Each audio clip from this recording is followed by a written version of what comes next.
What's going on, everybody? Welcome back to JJD TV. I'm your host, Josh, and we are coming at you live for our match watch along of the upcoming game. Second leg, 1-0 lead for Canada over Haiti, which is obviously the winner goes to the octagon, or a draw. Winner goes to the octagon, either or. I'm excited to be here. I'm excited to have you guys with me today, and I'm just in a good mood. I'm pretty confident. The Canadians were able to go into Haiti and get a huge result. I mean, it was an ugly game. It was a physical game. Jonathan David obviously had his toll of, David had a bunch of injuries that were happening to him. And of course, the runs of Alphonso Davies were leading into a lot of challenges as well. I hope you guys are excited. Put your predictions in. Got a lot of comments here beforehand, which is always nice to see. Kelly's here and says, let's go. A couple Canadas coming in. One Soccer stopped by, which is very, very cool. If you guys are looking to watch the game, One Soccer is the place to do so. But One Soccer popped on in, said, hello all, enjoy the match. Very cool shout out from One Soccer. We appreciate that. Matty D says, damn, hi One Soccer. Bean Play says, Haiti blaming Canada because they do not have visas in the US. Yeah, that was an interesting one, that whole story along the visas and getting into the country and all that fun stuff. Yeah, I don't know. You can't really blame anyone but yourselves there. Haiti, no one really has too much sympathy, but I mean, it's unfortunate. I hear the Haiti keeper was one of the players who wasn't able to do it, was sent packing back to kind of where he came from, but it's a shame, but I don't know, gonna have to learn. Matty D says it's no one's fault but their own. Tactical Manager here and says One Soccer's here, and they did. One Soccer was here and stopped in and said hello, which again, it's very cool to see One Soccer here. Matty D says One Soccer, hire these guys, they rock. Well, I mean, I don't want to blush, but Luke Carrier says it's so cool that One Soccer stopped in to say hi. Yeah, it is very cool. I hope that the game can go obviously our way today. I'm curious to see what your guys' thoughts are. Put your predictions in the chat. We'll have their starting 11 popping up for you guys. It is out. It is a very similar formation to what we were thinking of today. Canada national team going to the moon. Luke Carrier says, anyone else nervous? I don't know. How are you guys feeling today? Feeling a little nervous? Feeling excited? I'm feeling a little nervous, but I mean, we went to Haiti, we went to that atmosphere, we went to that rough pitch, we got the result that we needed. We're bringing a 1-0 lead back to Chicago. We should be able to smooth sail from here, get a good game going. I'm a little nervous. I mean, the Haitians can play with some physicality, but I think that this team just got too much quality to let this one slip. John does say that, of course, that he's a little nervous. Canucks Hubs here says, let's go. Got a couple 3-0 predictions for Canada. I like the confidence. 2-0 for Canada. Maxwell says, let's go Canada. Thanks for the great value, guys. Keep it up. Kelly's giving a shout out to One Soccer for stopping in, saying hi. Very cool. If you guys are looking to watch the game, that is the way to do so. Alphonso Davies is overrated. I don't know where you're coming from, Madden Gameplay, but come on. I'm really happy with the lineup. Happy to see Henry back in the lineup. Yeah, we'll go through it right now. So my assumption is that we're going to line up in the 3-5-2. No real surprises. Borien will be in between the sticks. Right wing back, Richie Larea will not be in the starting 11 today, so Alistair Johnston will take on the right wing back spot. Henry, I'm assuming, will be the outside right center back, with Vittoria will be our central center back. Scott Kennedy will be the left central center back, which is obviously the emergence of him has been super important for the back three, back four, whatever we play. Left wing back, with no surprise, will be Alphonso Davies. The three midfielders, again, we didn't go with Samuel Piet. We went a little bit more attacking. We have Eustachio. We have Jonathan Osorio, who remains, the TFC boy, remains in the starting 11, with Mark Anthony K as well. And then no surprises up front. We have Kyle Larin, and of course, we have Jonathan David. So it is a good-looking starting 11, guys. I mean, I'm still surprised that Osorio was going to keep his spot, but either way. Predictions, mine was 4-1 again. Kelly's saying 4-1 for Canada. It'd be nice, man. Winner gets to go play with the big boys of CONCACAF, which is always a privilege to go there. That was the #1 goal of this squad, was to get to the octagon. So let's see what we can do, and we're a game away from doing it, and we're taking a nice 1-0 lead back to Chicago, which I think is just massive. Larea out, Henry in. I'm not sure why we were going more defensive.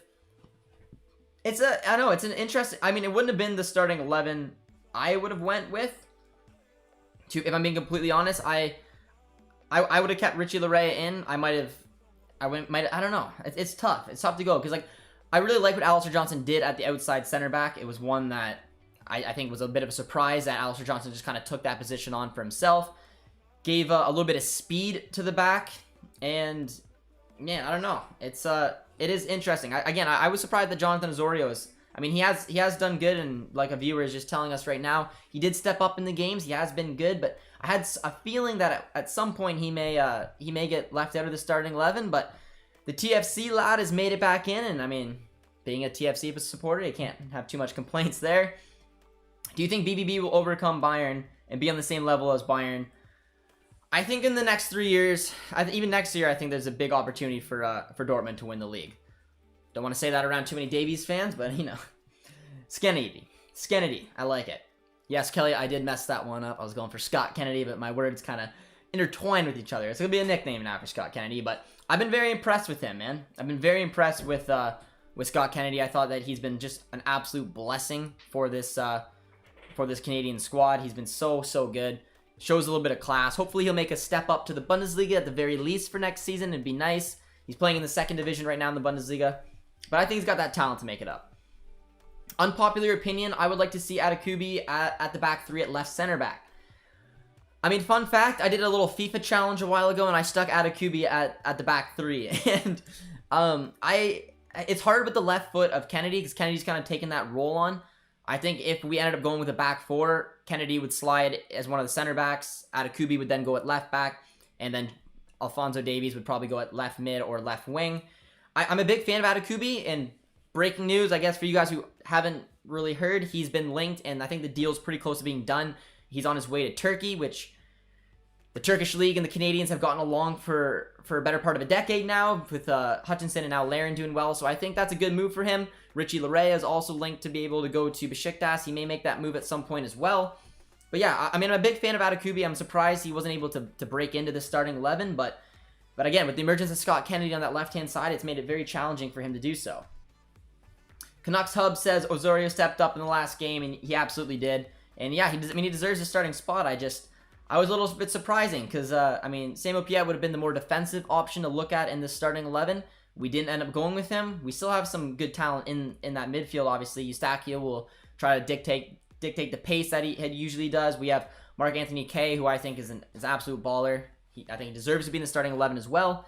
But yeah, I'm excited to see Osorio. I'm a big TFC fan. If we can see just over that shoulder, right there, a couple TFC little mini kits hanging down. Haiti's lineup is horrible. Yes, it is. I mean, if this should be a good opportunity for us to. I mean, a lot of you guys seem pretty confident. I'm seeing a lot of 3-0 predictions, 3-1, 2-0. The Canadians should take this, and they should head with the big boys of CONCACAF. But if you guys are new to the chat, drop a like, my friends. Always helps a lot. Subscribe if you guys are new. And let me know where you guys are watching from. I'm watching from Canada. Probably makes sense, but I want to hear where you guys are watching from around the world. Levi's here. He's saying Haiti. I'm assuming that you're maybe a Haiti supporter. Dan's here, says, yo, Josh again. How you doing, my man? Kelly says Herdman has to try some different formations. He can easily resort to the subs and change it if we need to. There are a lot of formations we can play with this group of players. I mean, we could easily go with the 4-4-2. We can go with a 4-3-3. We obviously have this 3-5-2 formation we have going on. I think with the versatility of Alphonso Davies as well as Kyle Larin, who can play... He's not his best position, but he can play in the wings. He did it for the majority of his season in Besiktas this year, which opened some doors for some formation changes. But I think Herdman's a little bit careful right now. I think he's more comfortable managing a 3-5-2. And that's exactly what we're seeing today, guys. Ricardo Ferreira needs to find a team soon. He absolutely does. He absolutely does. I was genuinely kind of glad that we didn't call him up for this round because the Canadian men's national team is at a point where we don't need to... Honestly, we don't need to play players who don't have a club. You see with some of the smaller nations, we are not a smaller nation. I think Ferreira, if he wants to come back in this Canadian men's national team, needs to find a squad, needs to start playing regularly. And I mean, he's a welcome addition. We need center backs. He'd be a big one. Haiti, got some Haiti supporters coming in here. What up, my Canadian brother? How you doing, my man? Looking to book a date with you guys in the Octagon. Feeling relatively positive. Bro, One Soccer app. not having it, crashes every 8 minutes. Connor, I haven't had that issue with One Soccer. Every time I've had the one, I mean, I'm watching on the laptop. I don't know if you're watching on your phone, but how would you fit Lucas Cavallini into this 11 from One Soccer? One Soccer putting me on the spot.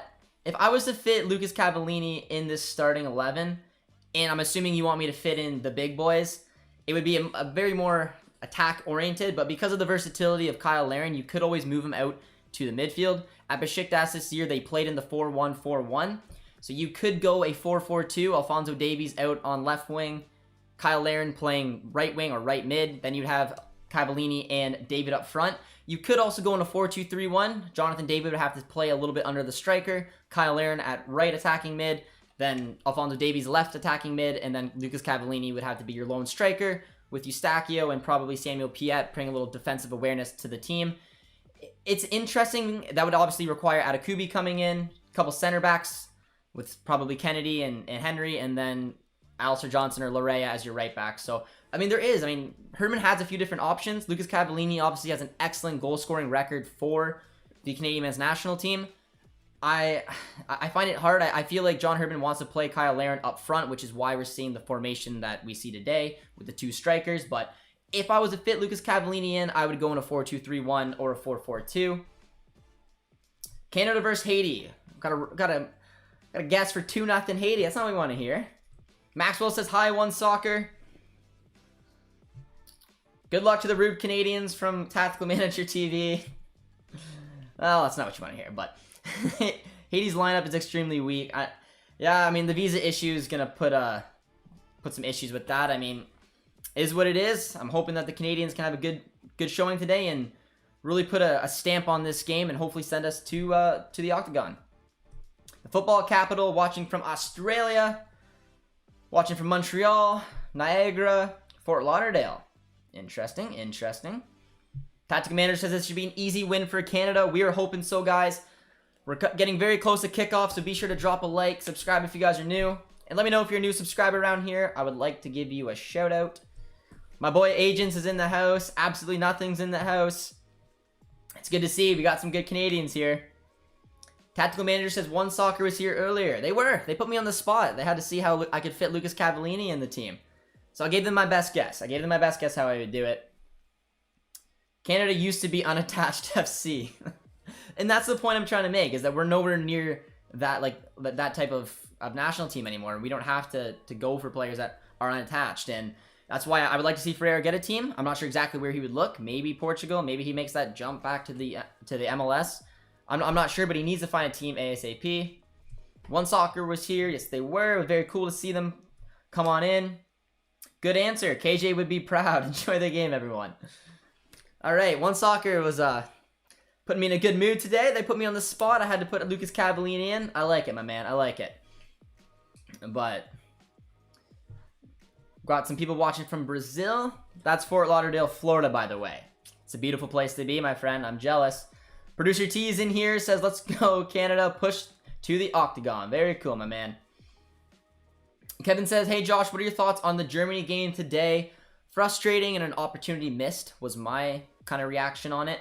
I felt like they dominated possession. They had control of the game. They didn't play to their advantage. Didn't use the wings. I would have started with wingers, is what it is. And they were just a very congested midfield. And Didier Deschamps had it right, his tactics, and they were able to shut down Germany. And a lack of strikers was a big issue with them as well. But yeah, Hummels had the own goal. It kind of sucked as a Dortmund fan. Just it hurt. But is One Soccer no longer free? One Soccer was never free, my man. But if you want to watch the game you're looking to, that is the place to go. Lucas here says, come on, lads. Agent says, feels really bad for Hummels. I did as well, man. I did as well. I just says, what's up, Producer T? What's up, Producer T? Feeling good today? Feeling confident? He's rocking the Canada jersey. It's good to see. We see KJ. Very knowledgeable man, KJ is. It'd be very nice to talk to him. We've got 96 of you guys in the chat, guys. It's time. It's time. We are very close to kickoff. Let me know how you guys are feeling. You got one last chance to throw your predictions in. Drop a like, of course. Always means a lot to the channel. seeing the success of the Canadians. It's always fun to see, considering I'm Canadian, considering how frustrating it's been over the years. But it's a big opportunity for Soccer Canada, guys. And they're one game away to send it to a matchup with the big boys. And I'm excited. And looking at the starting 11, man, there's no excuse. If Canada has to take this kind of game, Haiti's had their issues coming into it, so it's tough, man. Revenge for 2019 is 90 minutes away. Hope you guys are excited. It's been a while. The most frustrated I've been with the Canadian men's national team, well, not the most frustrated, but I was very sad when Haiti knocked us out. A collapse of all collapses, but it's our time. World Cup, it would matter so much to this team. I'm excited. I hope you guys are. Keep an eye on some of the guys coming on today. We see Mark Anthony Kay. I think he'll be an important one. Eustachio, by the way, has been linked to Porto and Napoli. I've been telling you guys that for a while. I really like Napoli from the Serie A. I would be so pumped if he joined them. I think with Bakayoko leaving there, Eustachio would just be able to slide right into a 4-2-3-1 system, a 4-3-3 system, whatever the new manager there does. And that would be a big move for him, man. Absolutely big move for Eustachio. So I'm hoping he comes in. I'm excited, guys. We see some predictions rolling in. A couple big ones coming in. 5-0, 4-0, 2-0 for Canada. Where can I watch the game? One Soccer. You might have to answer a couple quizzes like I did to get in, but no, I'm kidding. Timo Werner should take shooting lessons from Mats Hummels. Mats Hummels had an excellent finish. Just wrong end. Yeah, Dortmund player was able to score Manuel Neuer today. Yeah, I mean, I guess you got to take it with a grain of salt, but it's a good group of guys here today. I'm excited, man. Be sure to drop the like. And let me know if you guys are new subscribers, guys. I want to give you guys a shout out. So if you have subscribed, be sure to say, Josh, I'm new here. And then I will say hi. Zachary's here, says, Alfonso about to look like this bitch. I like it. My man. Good news for Germany is France didn't score on them. Germany scored on them. Mats Hummels did. If you look around, you could probably realize that's a shot to Josh's heart. We got a prediction coming in from Gene, who says 4-2 for Haiti. It's going for the Hail Mary today. 3-0 Canada. Tyler says 1-0 Haiti. Canada wins 4-3 on pens. You put me through a heart attack if that happens. Lots of Haiti in the house. Yeah, it's good. It's good to see. I like the culture from around the world. The arrogant Americans and rude Canadians.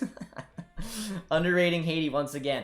I mean, to be fair, if we're looking at the starting 11, Canada's got the strongest starting 11. They took in an excellent result from the first leg, man. There couldn't have been a better result you wanted to take back in. Should they have maybe killed it off and put in a couple goals? Probably. But, I mean, they went to a tough place to play. They grabbed a massive, massive result. And now they're taking a comfortable 1-0 lead back home to Chicago. And I'm curious to see the way that the game plan comes on. I mean, Alphonso Davies had a rough game in Haiti. He got fouled a lot. He got tackled a lot. His moves weren't really going on for him. And I'm hoping to see him kind of thrive a little bit better. Maybe try to adjust a few of the runs he was making. But I think being back here in North America will be a little bit more comfortable for him. Hi guys, just woke up. I set an alarm. That's a beautiful subscriber right there, my friend. Set an alarm from Kuwait. Is where we're getting some support for today. Like the video, guys? Well, we appreciate it. Good luck from England. Thank you, my friend. I'm new but American. Welcome, Tyler. Welcome, Tyler. You had the bold 1-0 prediction and 4-3 on penalties. I respect it. I'm new here. Just kidding. New sub here. How you doing, Mr. Mackenzie Simpson? Miss Mackenzie Simpson. I'm sorry. Please don't unsub. That was next. I hope you're doing well. Do you think that Reyna has a chance of winning Golden Boy this year? I don't know. I mean, I watched a lot of Gio this year. I love watching Gio play, but he just didn't for the other nominations out there. He didn't play enough. And when he did, he had he had an up and down season. So there's always a shot, but I don't think he's the favorite. Yes, I'm sleeping on Haiti. I was sleeping on Suriname too. Wake me up. Joseph's here, says, hey Josh, how you doing, my man? We're a couple minutes away. They're getting ready for kickoff, guys. Rap says 2-1 Haiti prediction. It's a bold one. I'm predicting maximum 3 goals in this game. A couple other people are saying penalty kicks. You guys are You guys are throwing me off. I didn't give my prediction yet. I'm Hungry says 27-0 Canada. It's bold. It's a bold decision. I like it. Good luck, Canada. Much love, my friends. Let's talk footy says 3-0 Canada. Davies, David. Someone called them today. What do they call them? The double-double? Yeah. The Canadian double-double was the nickname I heard for Alphonso Davies and Jonathan David, and I laughed my butt off. If you guys haven't heard that and you don't know what a double-double is, you're probably not from Canada, but that is an excellent nickname. But we have kicked off, guys. Kickoff's underway. Let's see how the Canadians can do. 90 minutes away from revenge on Haiti. 90 minutes away from going to the Octagon and battling it out with the best of CONCACAF. Huge opportunity for the Canadians. Drop a like. Let's do this, friends. We got another bold prediction. 8-1 Honduras. It's interesting. It's an interesting one. I respect it, but we'll see. We'll see. Seriously, guys, like the video and sub. Much love, my friends. Much love. I'm new here from India. Welcome, my friend. Hope you're doing well. I'm assuming it's pretty late in India. Is a guess? I'm not sure, but Gully's here. Says hi. Are you the demon that drinks black coffee? I like my coffee black. I can't drink milk. It's unfortunate.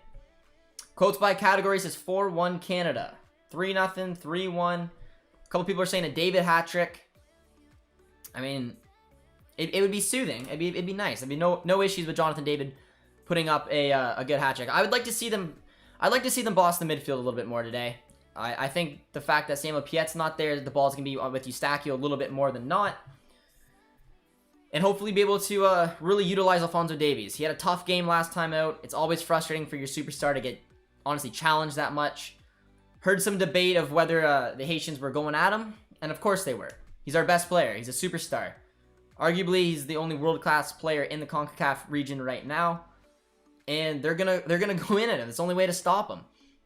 I don't think the ref gave as many fouls as he probably should have, or cards in that matter, but it's time for a little bit of revenge here. I know what a double-double is in basketball. I don't know. I don't know basketball, man. You know what a double-double is? Yeah. What's double-double? It's when you get double digits in 2 categories. You get double digits in 2 categories. Did not. Triple-double is? No. I didn't know that basketball had categories. Shots. Points, rebounds. Well, hockey and soccer are the sports I played, guys. So just forgive me. I don't know much about basketball. Good evening, Josh. How you doing, Juan? Hope you're feeling well. Only world class. Pulisic not world class. I wouldn't say he's world class, no. I mean, I think that he's an excellent player. I think that he's got a lot of potential to keep striving forward. He's one of the best of CONCACAF, absolutely. But I don't know. Do you guys disagree? Do you think Pulisic is world class yet? Didn't mean to offend any of the Americans. But I hold Pulisic in high regards. I'm a big Dortmund fan. I watch him a lot. I do think he's a fantastic footballer. Did not mean to offend him in any way. USA here will agree that Alphonso is the only world class in CONCACAF. All right, we're getting it from both looks, and again, I meant nothing against Pulisic, but there's a nice little move by Jonathan David. Nice defending there from Haiti for the first corner of the match. Keylor Navas is world class. I take back what I said. Keylor Navas is a world class keeper. I always forget. I mean, keeper, Costa Rica, you know. Pulisic isn't considered world class. Not yet. But he's on his way. He needs a little bit more consistency to his game. But I mean, he just won a Champions League. He's doing it. He just needs to start doing it night in, night out for Chelsea or whatever team he plays for in the future. We have a corner kick coming up though. Eustachio is taking it. Kind of a poor corner, kind of short. Man, you crazy. Well, I don't know. Tactical Manager's in the house. I mean, he's a U.S. men's national team fan channel. Tactical Manager, how many world-class talents are there in CONCACAF? Do you consider Christian Pulisic a world-class talent? Davies World Cup. Interesting. Josh, is this game occurring in Canada? How does the pitch look so good?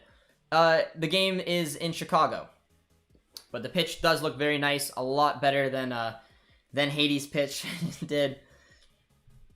Peru will become Copa America champions. Oh, Juan. I don't want to go against you, my man. I feel bad, but I don't think anyone's tipping Brazil in the Copa America. Nice little ball. It's a positive start for the Canadians. We've had a few opportunities. I would like to see us get on the board early. Alphonso Davies going with a little bit of pace. Nice ball. Finds Kyle Larin. Nice feet by Osorio, but defended again well by Haiti.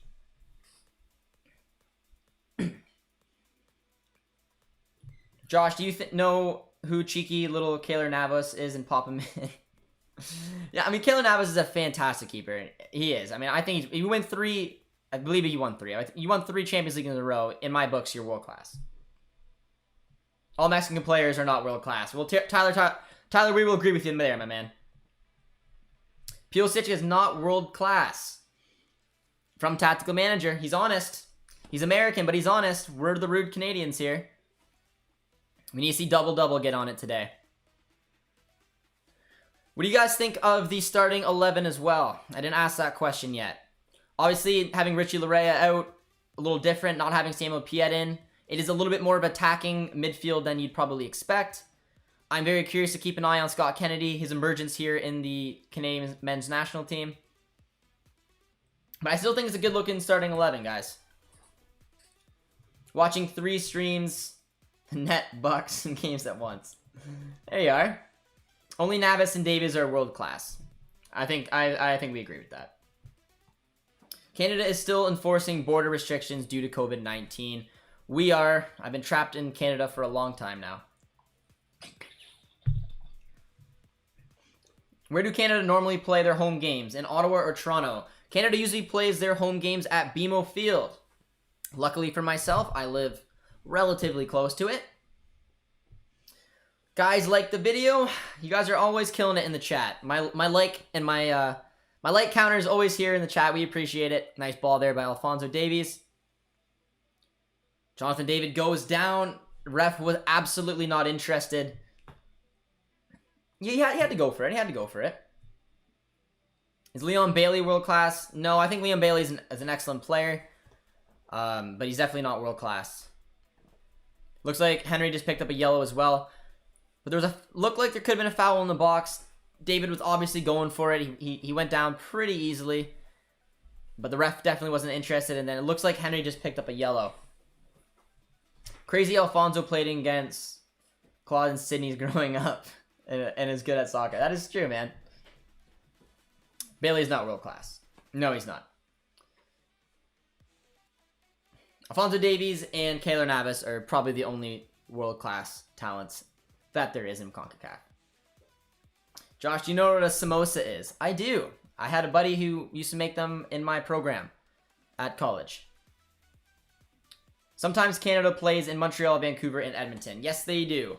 I believe, though, if you're going to pick one, the number one home arena is BMO Field. I mean, correct me if I'm wrong. I still thought that was the case. But I do know what a samosa is, by the way. So Pamela is in the octagon with 0 chance of doing anything with that performance. I didn't watch the Panama game. Let me know how the game went, guys. Guys, like the video, share it, also subscribe, turn on notifications. We appreciate the support, my friends. I mean, it's subbing, liking it always is helpful. We appreciate it. But it's a nice calm start in the opening 8 minutes of the game. Want to see them utilize a little bit more of the wing play. I think they're going to be a little bit wary of it, considering how many times our boy got taken down in the last game. Bailey had a better season than because Pulisic was hurt most of it, but he is not better. Enough with the cap. Yeah, I wouldn't say Liam Bailey is better than Christian Pulisic. I think they're both good players. Both had up and down seasons. But I mean, Pulisic walked away with the Champions League. If you watch the Bundesliga, you know Bailey is one of the best wingers in the league. He is. He's rapid. He's a good dribbler. He got good long shots as well, which he's very underrated at doing. He's gonna be very nervous to watch for playing for Jamaica in the Gold Cup, man. Nice little ball there from Scott Kennedy. Very impressed with Scott Kennedy's development and emergence in this team.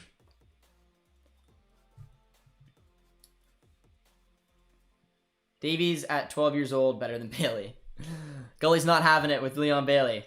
Panama just played defensively, so it ended up 0-0 draw. Panama had most of. Wow.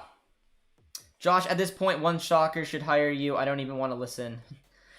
I mean, if one soccer came in the chat and put me on the spot, I'd be open to a conversation with one soccer if you're listening. But I appreciate that. Gully means a lot. Nice little ball there. What do you think of the Nations League final? Most entertaining game I've seen in years. Rooting for Canada from Baltimore. I like it. I'm assuming that's a foul, and it was. Yeah, it was insane, man. It was absolutely insane. It had people from all over Europe going on Twitter, blowing up Twitter for one of the most entertaining games you will see. And honestly, I think it's a good step. I think bringing opportunities to see our national team play is incredible. I think the Canadian men's national team needs to have a lot more friendlies with European clubs. I think that this extra tournament in the Nations League is perfect. And I think the fact that the final was so breathtaking, and the fact that Mexico and the States took it so seriously is going to put a little bit of prestigeness around this tournament, and hopefully we'll see more to come in the future. But it's only good things for the CONCACAF. But I don't know, guys. Let me know what you thought about the Nations League. I mean, I would still want to win the Gold Cup. I'm excited for the Gold Cup, and with Canada and the Mexican squads taking their B teams, our Canadians have a real opportunity here. It's a good punch there by Borjan. You don't care about this sport at all. Don't pretend that you're a football federation president. Not sure who you're referring to. Fernando. I think I might have missed something in the chat. I'll just roll by that. Oh, Josh, I did tell you I was at the US-Mexico game. I did hear that, and that is very sweet. How good was that game live, my man? If you were at that game, I bet you it was just absolutely breathtaking. And a weak shot from Haiti. They're building their way into the game, though. And we get to see some talent up the left-hand side with Alphonso Davies. I mean, it is nice to see of us hopefully being able to go up a couple different routes here, because in the last game, we really just saw everything go through Alphonso, and he had a tough game, which led to a lot of tough chances, and he got fouled a lot. You don't want to see it with your star player. Drop the Gold Cup. We go for the Copa America. I'm excited for the Gold Cup. Yusuf's here. Nice member on the channel. Yusuf, how you doing, my friend? Another Canadian watching from Toronto. I'm watching from a very small town in Canada, obviously, but, you know, small town, nonetheless. Nice ball there from Jonathan Osorio. It was the first glorious trophy to wave the young U.S. players. Yeah, it was exciting, man. I'm excited to see whatever ball hunter calls up, Zerdez rolled in instead of the good young players. Yeah, we just had a nice conversation with Tactical Manager this morning, actually, and trying to sum up, because we're going to be in the same group as the States, and if the U.S. bring a B-side, and if it's a majority MLS B-side, and Canada brings their full squad, I mean, Canada are probably the favorites. I mean, there's a lot of depth in the U.S. They could go for Richards, Arison, maybe Yedelin. That's what Tactical Manager is talking about, but there's a nice ball from Alphonso Davies. Looking for the overlapping run, but goes for the cross instead to find Kyle Aaron. It's a nice little set piece play there. Kyle Aaron's got to put that away.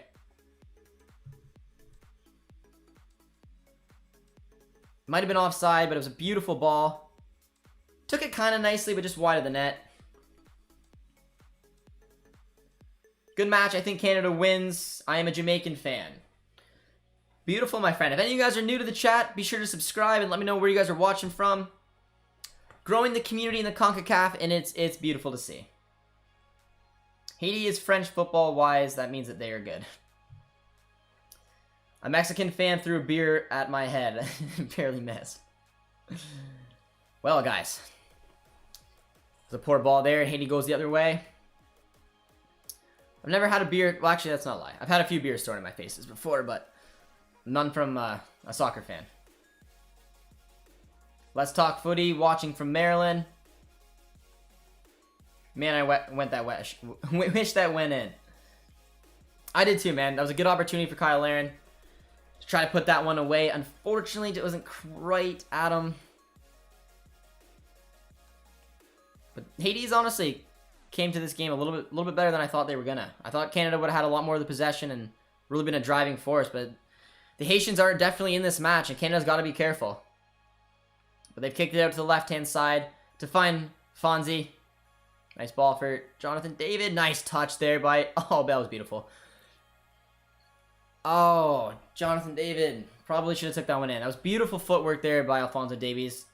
It's good to see him get a little bit of confidence in this game after getting fouled so much in the last one, but I think Jonathan David should have maybe took that one in a little bit more. Instead, he went for the first time cross. It's cleared out very easily in the end for a corner kick. Eustachio was gonna take. Lease for life here. Do you watch the Canadian Premier League? I do. I'm actually wearing a Forge FC hat. In my previous job, did a little bit of work with Forge FC as well as York 9. Had season tickets to Forge in their opening season. So I do watch it. Obviously, COVID's put a restriction on a lot of it, but I mean, you got to support the league if you want to see. Oh, that was a good opportunity there from the corner, but did very well in the end from the Haiti keeper. But yeah, I mean, if you want to see this sport in this country keep developing, I mean, we have to show support to our new league. That's a nice touch there by Davies. Finds Jonathan David. Sometimes I think they're a little bit too tunnel vision. You see it a lot. I mean, it's obviously to success. There are two best players, Jonathan David, Alphonso Davies, but Kyle Larin is an absolutely fantastic finisher as well, and you need to find a way to get him into the game a little bit more than we're seeing here today. But another sloppy pass, and Haiti goes down the other way. I just heard that Vatican City has a football team. It's not a part of FIFA, though. It's interesting. It's interesting. El Tri, the Canadian men's national team, the U.S. men's national team, all pay and control. Get the video to 75 likes, guys. Well, again, I appreciate the like count, my friends, in the stream. I'm not sure what we're at, but I'm sure you guys can get to 75. You guys have been killing it all game so far. Nice little breakdown there. Does very well in the end. Oh, nice touch there by Kay. Very calm and cool. I've always been a big fan of Mark Anthony Kay. That's a poor foul there. Go Calgary. Got some. All right, if you guys watch the Canadian Premier League, who is your team? Let me know in the chat. Mine is Forge. Any BVB player in Canada? BVB's got no Canadians, but I have a low-key dream that Jonathan David ends up going to Dortmund one day. Or Buchanan, because we could use a right back. It's a nice ball, but nicely saved there by Borjan. Vatican City is just one guy playing positions, running around screaming. Ah, there you are. It's fair. Eustachio's coming up. Again, there is some big Canadian men's national team players that could look for a move to some big places this summer. Eustachio, like I said, he was linked to Napoli and Porto, both big clubs. I'd prefer him to go to Napoli in the Serie A. And Buchanan, I think, is going to make that move. I heard Juve was interested in him. There's a few other places around some big clubs, and it'd be pretty massive to see them take that step and just get a few more talent in the big 5 leagues around the world. Lees for Life is a fan of Forge FC, my man. We can relate a little bit. 2-time champions, no big deal. York United, hoping to see some games this year. That would be very cool. I met Jimmy Brennan actually during my old job, which was pretty cool. He was obviously a part of the Gold Cup winning squad in 2000 for Canada. So I had a little fangirl moment around him, I'm not gonna lie, but very nice man. Intelligent man too. So I mean, I have a little soft spot for York 9 because of that, but Forge is my team. Looks like we got little parts of every fan base here in the Canadian Premier League, which is good to see. It's good to see. I mean, it's tough to start up a new league like this and try to find success, but it's what you need to do to develop some of this talent. And yeah, I mean, they've done pretty well in my opinion in the opening couple seasons. Tyler asks, who's Forge FC? They are a team in the Canadian Premier League, which is Canada's professional league. It's new. It's had 2 seasons. 3rd on its way. But there's a Haiti Corner coming up. See how the boys can do on set piece defending right now. So this is where Haiti can probably be a little bit dangerous, but Borjan does very well to punch it out. What's your opinion on Marc-Anthony Kaye? I think Marc-Anthony Kaye is a fabulous midfielder. I think he's done so good in an LAFC team in the MLS. I mean, they've been so fun to watch, especially in their first few seasons. They were so good with Carlos Vela, Rossi as well. Marc-Anthony Kaye, in my opinion, I thought was going to be a starter for this Canadian men's national team, but I mean, with Arnfield, Hutchinson, the emergence of Eustáquio, I thought maybe his position would be a little bit at bay. But I mean, you can even see it in a game like this. He had a couple earlier touches where he was just as smooth as you like, very composed. He's a very relaxed midfielder, which is something that you need. That was a poor corner there by Haiti. Ball gets kicked anyways, but nicely saved by Borjan. Do you stream on Twitch? I've seen on the BBB Twitch channel. Yes, we have a partnership with Borussia Dortmund. We've streamed on their Twitch channel for previews, reviews, watch-alongs as well. And we have a nice little project we're working on with Dortmund for the summer. So I can't give anything away, but yes, we do work with Dortmund, which is obviously a honor as well. Oh, that's a good ball. Come on, Borjan. Very good. Off his line, collected it. It's a good pass. Haiti's a lot more in this game, man, than meets the eye. Roman's here, says, hey Josh, what are you watching the game on? One Soccer. They popped in the stream as well. They had to put my knowledge to a little bit of a test, but I'd like to think I passed. What do you guys think our best midfield 3 is going forward? You guys can count Arnfield and Hutchinson if you want.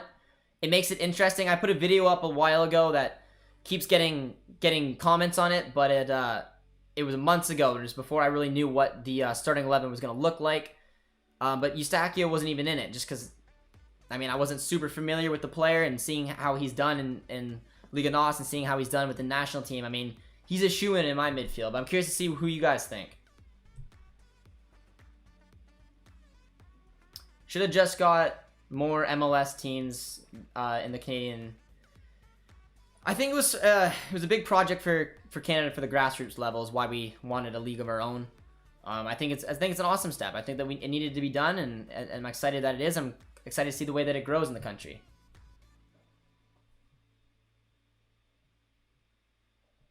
I think Kane needs to be benched for LAFC now. Oh yeah, you think that? I don't know about that. I don't know if he should be benched with Bob and the partnership if a friend walks in on the stream in a Bayern jersey.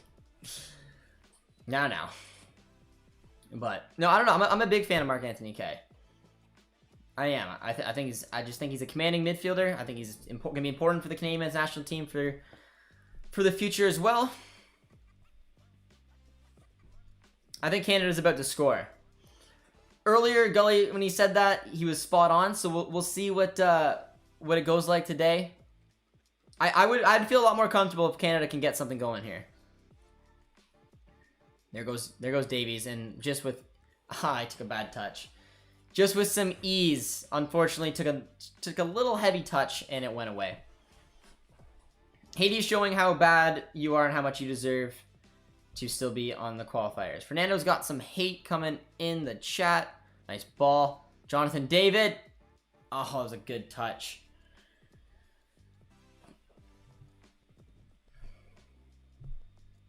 All right, we'll put Fernando in a timeout because he's annoying.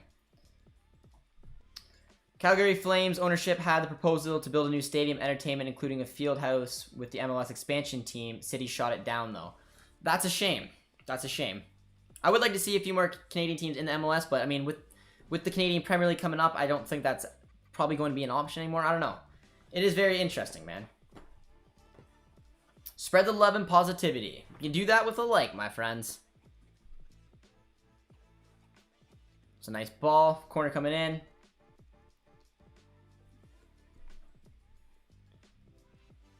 Offside. Haiti, I mean, ignoring a little bit what Fernando said, Haiti is showing that they're in this game. I think after picking up a big result in Haiti, in those kind of temperatures, in that condition, a lot of people thought that it might be a smooth sailing kind of game, but Haiti is showing that they're not an easy team to play. And I don't know. I've always had a question mark on Herdman if he's up for those tactical changes mid-game. Because in the first game, I mean, he clearly played with the result that we had, which was the 1-0 result. Nothing wrong with it. But I thought there was times that he could have potentially switched it up and maybe put Davies a little bit more forward, have him open up space to run in behind. He never really adjusted. He just stuck with that 3-5-2. But Kennedy goes down there. Got stomped on pretty good. Hopefully Kennedy's going to be alright. I even hate the US, but less than Canada. David is a traitor to Haiti, constantly talking about how proud he is to be Haitian, yet doesn't represent us. Well, I mean, he was raised in Canada. Canada was his home. That's why he chose to represent there. I mean, I wouldn't say he betrayed them. He's also born in the States. I mean, I don't know. He said he felt Canadian. He grew up in Canada, and I'm proud that he's representing Canada and very grateful that he is. But I think it's a little unfair to say that he betrayed Haiti. Josh, you okay, buddy? You know lots about soccer, bro. Well, thank you, Dan.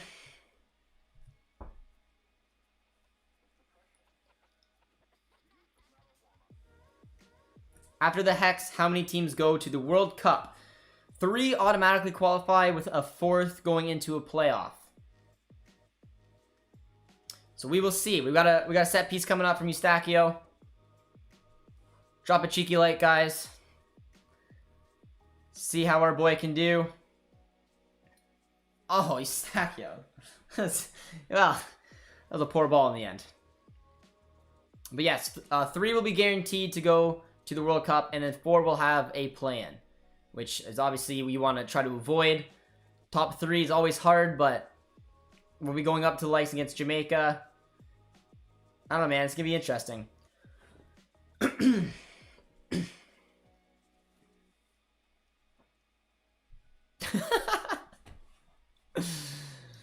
9 more amazing people should like the video.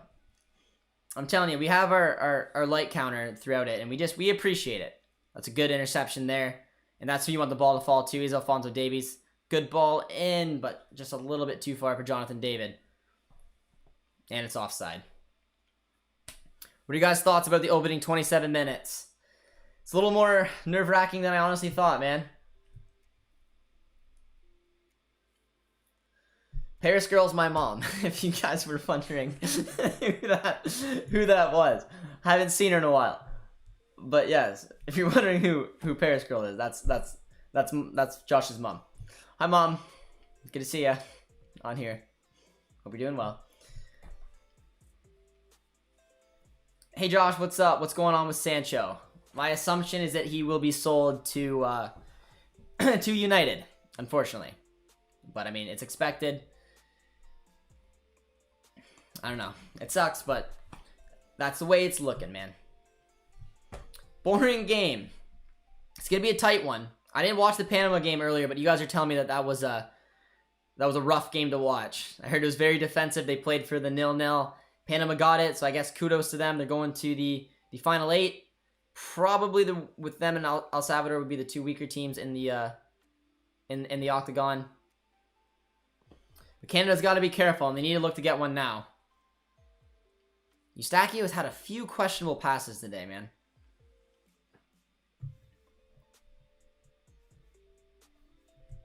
Ozzy says intense game.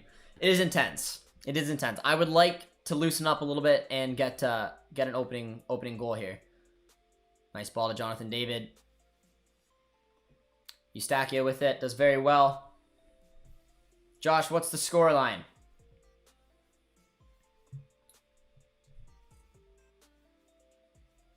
So you prefer to block people instead of having real discussions. Fernando, I didn't want to block you, but you're causing a riffraff, and I'm trying to focus on the game.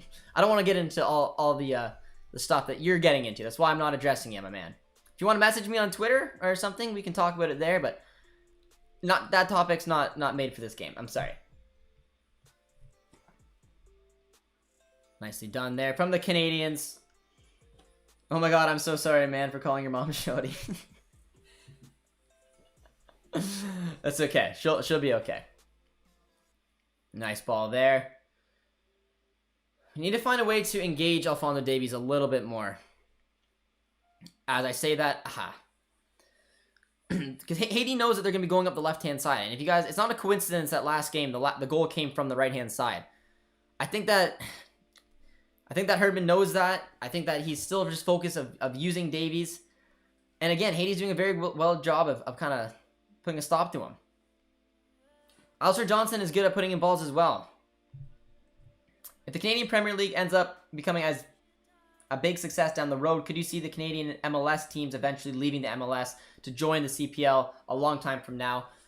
It depends on a lot of different situations. I personally can't see them leaving the MLS. I think the MLS is growing at a good pace at itself. I don't think that they would look to do that, and I think that's a lot of years in the future, man. But you never know. I mean, if this is a 20-year from now conversation, it could always be a debate, but I don't think that's on their minds right yet. Alphonso Davies with another poor set piece. We've had some few set piece opportunities today, but none of us has been able to really clear that first line.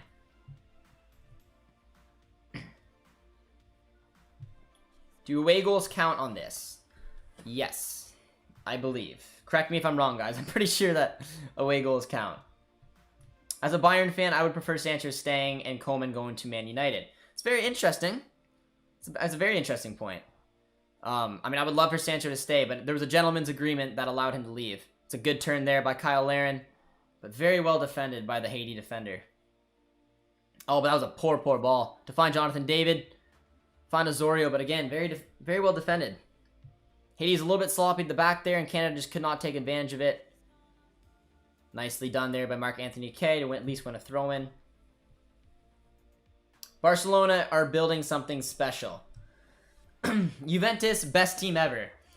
Juventus supporter, are you a Canadian men's national team fan? Because if you are, I heard a cheeky little rumor that that Buchanan was maybe linked to them. And again, I don't know how it is. I don't know how if that's going to end up going, but that would be a massive move. Nicely done there by Alphonsi. Oh! 3 chances for Jonathan David. Oh, man. We're getting clarification and confirmation that that away goals do count. But that is tough. Got a massive donation on the channel. Dave, huge shout out for you. Really appreciate that. I will address it in 2 seconds right after the corner. Jonathan David just had 3 shots at it. Eustaquio with a deep free kick, or corner kick, but defended again very well. Haiti has been very well organized at the back, defended when they needed to, put their body on the line. But I appreciate the super chat, Dave. Means a lot. I think Canada will be 4th place teams, especially if they get 1 point from both Mexico and the United States. Oh, Borjan got careful there. And they could split between Honduras and Jamaica. I like it, Dave. I like it. And, I mean, without honestly being even biased, if I was going to give you my predictions for the final 8, I'd say US, Mexico are the clear top 2. And then I'd say probably Jamaica. I mean, with all the recruitment that they've done, they have a lot of talent on that squad. And then I think Canada's got the next best team. I think Canada can compete with the likes of Jamaica. Honduras, Costa Rica, they're tricky, but they don't have, in my opinion, the same kind of superstar talent that this Canadian team do. And if Canada can figure out their tactics, can figure out their formation, which I'm still not 100% sold on the back 3, but I do believe that's what Herdman's going to do. I think it's going to be a massive opportunity for us to compete for that 4th place spot. But much love, my friend. Donation means a lot for the channel. Nice super chat today. Eustaquio goes down, though, which is not good. Canada needs to calm down. They keep rushing the ball forward instead of building it up. Good observation, Bean. I do agree. They are going for the quick look to Alphonso Davies. A lot of pace running and just kind of building it up. I think this is where Eustaquio has got to be very important, man. Like I said, I've been very impressed. He's been one of the players on this team that's impressed me the most. I think he needs to bring in some of that calmness, that technical ability that he has, just to try to, like you said, have some of the build-up play, pick out a pass, instead of just that quick, immediate look up to Alphonso Davies, who then has a lot to do. That's an excellent through ball, though, right there to find Alistair Johnston.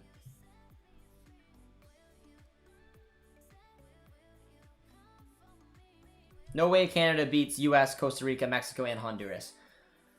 I didn't say that they were going to beat them. I said that I think that they're a better team than Costa Rica and Honduras. I don't think they are going to be favorites against the US or Mexico. But it'll be, I don't know. I think they have a real opportunity to do something special in the Octagon, but they still have a task in front of them right now. It is still a 0-0 game. One goal can change it. Canada last qualified for the World Cup in 1986. At the time, Canada was ahead of the US. What went wrong? Well, the States have a lot more people than we do. I'm not saying that's the main reason, but they have a big talent pool, and they've developed well, and they have a lot of talent that's coming up. Canada's doing a little bit of the right things as well, and it's the reason that hopefully we will be able to make it to the Octagon. But they need to have a bit of a better performance here today. They've been very straightforward, and a lot of it has been looked to put a lot of the pressure on Alphonso Davies.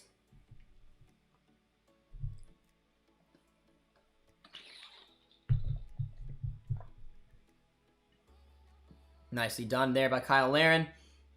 But again, a sloppy touch. Panama advanced right. Yes, Filippo, they did. Someone told me today that it was an awful 0-0 game, that they played for the draw, and they did it to perfection. But yeah, Panama will be in the Octagon. El Salvador, I believe they were carrying a 4-0 aggregate lead. It's a tough foul there, man. Jamaican front line looks good with Roof, Antonio, Bailey, Nathan Redmond coming in. Yeah, I mean, I'm not taking the Jamaicans lightly, man. They are recruiting a lot. They're recruiting very fiercely. They got a lot of talent. They are going to be a scary one to take on.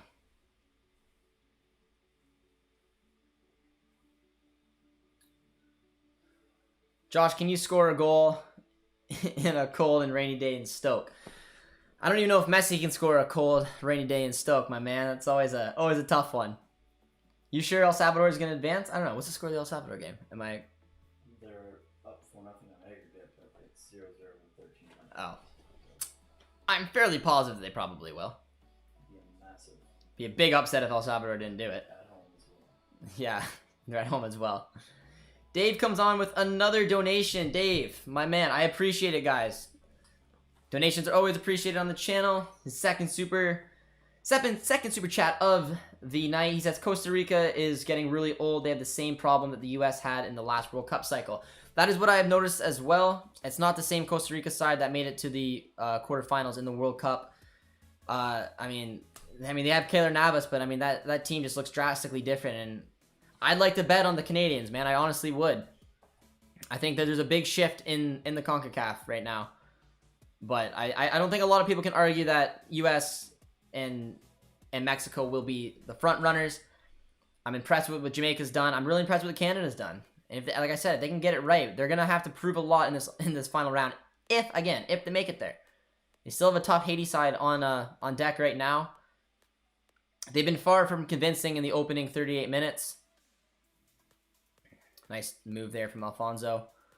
Again, that was Mark Anthony Kay can do. That was a good driving run. Drew a foul. Well done.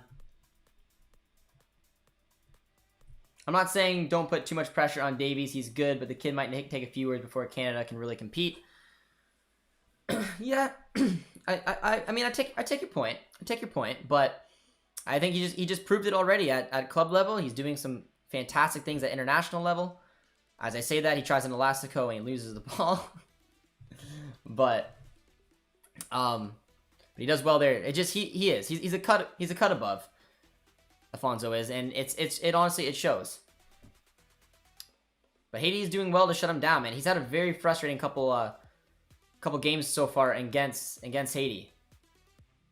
They need to find a different approach with him. Scott Kennedy does very well there to shield off the ball. Our Juventus supporter says Canada will win this 2-0, my man. I like it. Haiti's pressing hard right now from Gully. They are. Man, Haiti has impressed me. The way that this game, a lot of people thought was going to go, It's a good ball there to Jonathan David, though. Takes a look, wins itself another corner.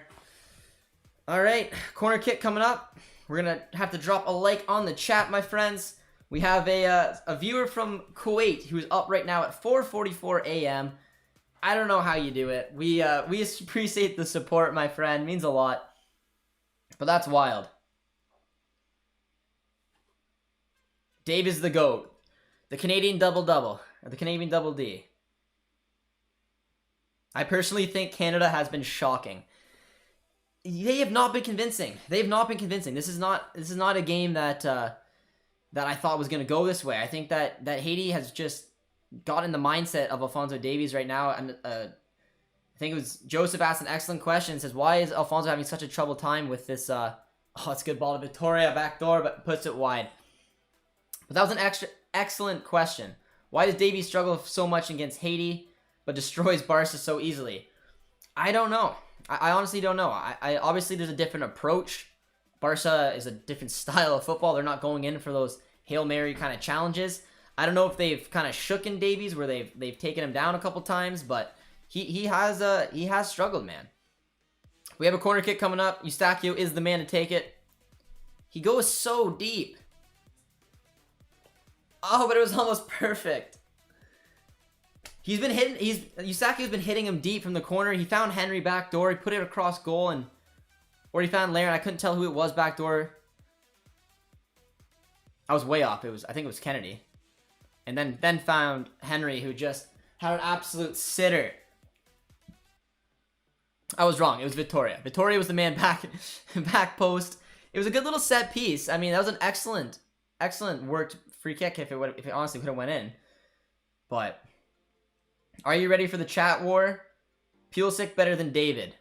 All right, the Canadians need to step up here, and that's a good debate, man. That's a good debate. Here comes Eustachio. Foul is taken down, though. Davies is just testing the waters. He will score soon. I'm hoping. I'm getting a little bit on edge. One goal, for those of you guys who don't know, would take the game to extra time. We have the away goal right now, but I think the Canadians, as well as the viewers, you guys would probably be a little bit more relaxed if we could find a way to get a second one here. Victoria, this ain't my man. Should have used his foot, not his head. I don't think our boy Henry is known for his finishing abilities with either or, but he should have done better. I mean, that was a very well worked corner. It's just, yeah. I mean, what can you do? That's a very poor ball there. Finds Davies, finds Laren. Nice ball to David. He does well to win it back. Leaves it for Fonzie. Ah. Have another corner kick coming up, man. Johnson has been awful at right wing back. Davey keeps trying to push and dribble instead of pass. Azorio seems like he's been forced to play on the right-hand side and putting a lot on Herdman's tactics. My biggest question mark around this team has been Herdman's tactics, guys. And I agree. I mean, I think we're really missing Richie Larea right now. Alistair Johnson's a good passer of the ball. I had a nice look at the similarities between him and Azpilicueta. Another deep ball! Oh. They went for the exact same play like 3 times from the corner. I don't know how they haven't covered the back man yet, but Azorio does well to try to get some type of ball in the box, but is taken out. That should have been in, man. Oh, man. There's a couple of very nice, well-worked corners there. Nice ball. I don't know what the Haiti defenders are doing there. Cuts it up. No one to be found. Canada would beat Brazil. Dr. Negative. I think that's a curious name for it. I mean, I like the confidence. Oh, Davies does very well there. Going for the immediate ball. Probably should have taken it a little bit more. That was a kind of poor decision making from Alfonso. Did very well to win it there. But here's the right off the line. There's a beautiful header from Victoria. That was going right in, but very well defended off the line. Josh, can you please say hi to Producer T? Thank you. Hi, Producer T. He says hi back. Producer T is in the background, keeping the stream looking nicely for you guys. Canada would beat France in hockey, one step at a time. I like it. I like it.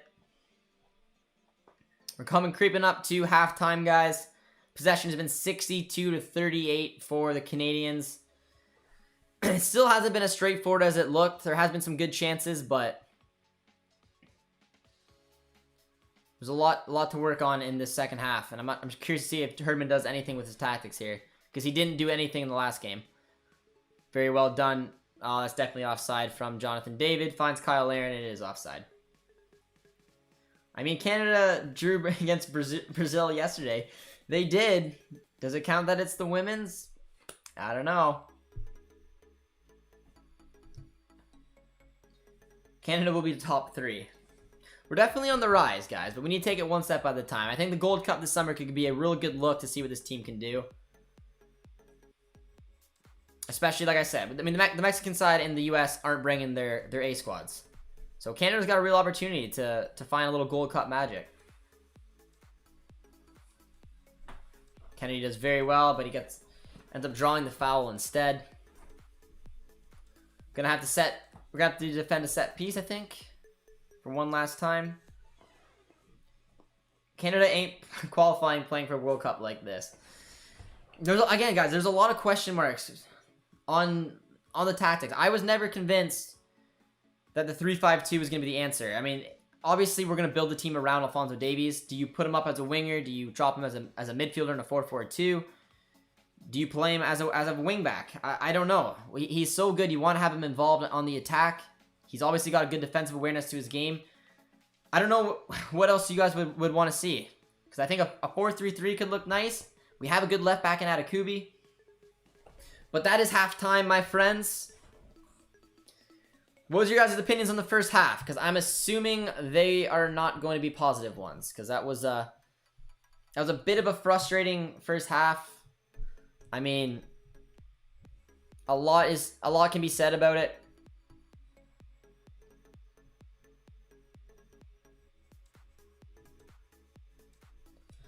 Canada will win the World Cup one day. Again, I'm digging the confidence. I'm digging the confidence. Nothing wrong with that. Canada is top-notch in the women's. Yes, they are. They are. One step at a time. I don't think Alphonso will be at the Gold Cup because he needs to have a break in preseason for Bayern. What are your thoughts? I mean, I don't know, man. If Jonathan David, Alphonso Davies, Kyle Larin, if they don't go to the World Cup or the Gold Cup, honestly, there probably goes our chances. It'd still be a fun tournament to watch. I have a feeling that, I mean, if Bayern, if they allow him to, I think that Canada's going to try to bring their best squad. Like I said, there's not going to be too many opportunities to compete at a Gold Cup right now when the U.S., when Mexico don't have those scary A squads with them. This is a huge opportunity to bring in a magical moment for a country that this sport's growing in. And if you can find some type of deep Gold Cup run, that's going to be nothing but good things for this country, for the growth of this sport. It'll depend. I would like to think that Canada will dress a strong squad for the Gold Cup, but it's going to depend on a lot of different factors. I think this Canadian team will be a good team, but Jamaica have some real good players. Yes, they do. Yes, they do. And they have some good defenders as well. But, I mean, the Canadian team can stack up. It's just, again, you're going to have a lot of question marks on John Herdman. Because I'm not convinced. I feel like something needs to be changed in the way that we're playing right now. Alphonso Davies is not working as a left wing back. So you need to do something about that. And like I said, in the last game, nothing was really addressed. We did eventually, later in the game, switch to the front three, but shocking. Tactics aren't working. Need to give Osorio freedom on the ball. I agree, man. Jimmy says, go Canada. I like it. Underwhelming, but don't you need to score? So very underwhelming. Kyle, how you doing, my man? Yes, that was a very underwhelming half. We still have the lead, but again, one Haiti goal completely changes that. I don't know. It's hard because, like I said, when your star player is a left back, but is obviously very attacking, it's very curious to be able to build a team around him. But I mean, you have a solid left back on this Canadian squad. You have Atakubi. He can easily slide into this squad. It would push Davies a little bit more up the pitch. And I don't know, man. I think that something needs to be done. We look very flat through the midfield. It's not working up the left-hand side. Davies is getting frustrated. But I have a feeling that nothing will be changed, man. I have Canada beating England in the group stage and winning against Brazil. Dr. Negative. Sound like a very positive man to me. Don't get Davies hurt in the Gold Cup or they won't have a chance against US or Mexico. I agree with that. We need to have a strong squad to be able to compete in the Gold Cup. Team of the Year Davies is crazy in FIFA 21, by the way. I like it, Gully, and I definitely believe it. Probably toss some striker for some fun. I always knew that Haiti was a tough matchup for Canada, but never thought that it would be this tough. Neither did I. If I'm being completely honest, looking at the starting 11s, man, and comparing them 1v1, Canada should be ahead in this game right now. Haiti has done well. They defended well. They've challenged hard. They've done very well keeping control of Alphonso Davies, which is not an easy thing to do. But I mean, I don't know. I think it's going to come down to John Herdman making some type of tactical change. For me, I'd be bold. I'd maybe find a way to get Atakubi on. Switch things up. Get Davies in a little bit more freedom, then move him up top. I mean, we don't need a goal. But the things that, in the way that it's working right now, Haiti's going to build their way back into the game because they need one. Herdman's job is on the line, although I have no clue who Canada would get as a coach. Herdman's job isn't on the line. It's not. With the soccer... the Canadian Soccer Association, man, we don't have the budget to fire him or replace him, and I just, for right now, John Herdman is the man for the job. I think that he needs to develop his own game and learn a little bit with his tactics. It's not like Canada hasn't had chances. I mean, their set piece have been worked very nicely.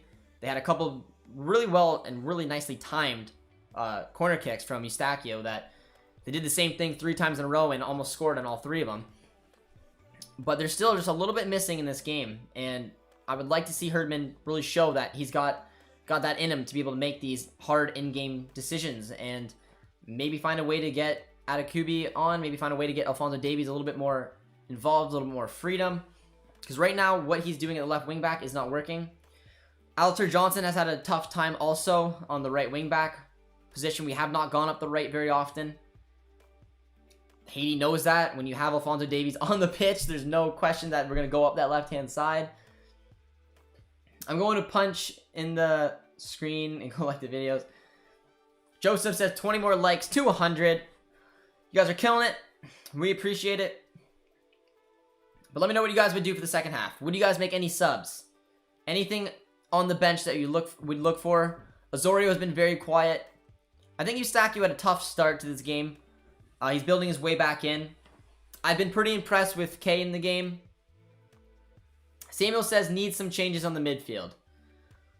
I agree. I agree, man. Take a look on the bench. Who do you guys look for a substitution? Because Herdman likes to wait pretty late before making any type of tactical decisions, and I don't think he's gonna make any anytime soon here on the halftime. But we do have some talent on the bench, man. We have Cavallini, Hoylett, Corbianu. I think maybe a good look would to get Buchanan on. I think that he could put a little bit of danger on that right-hand side. Because I think Fonzie's just maybe getting the ball a little bit too much.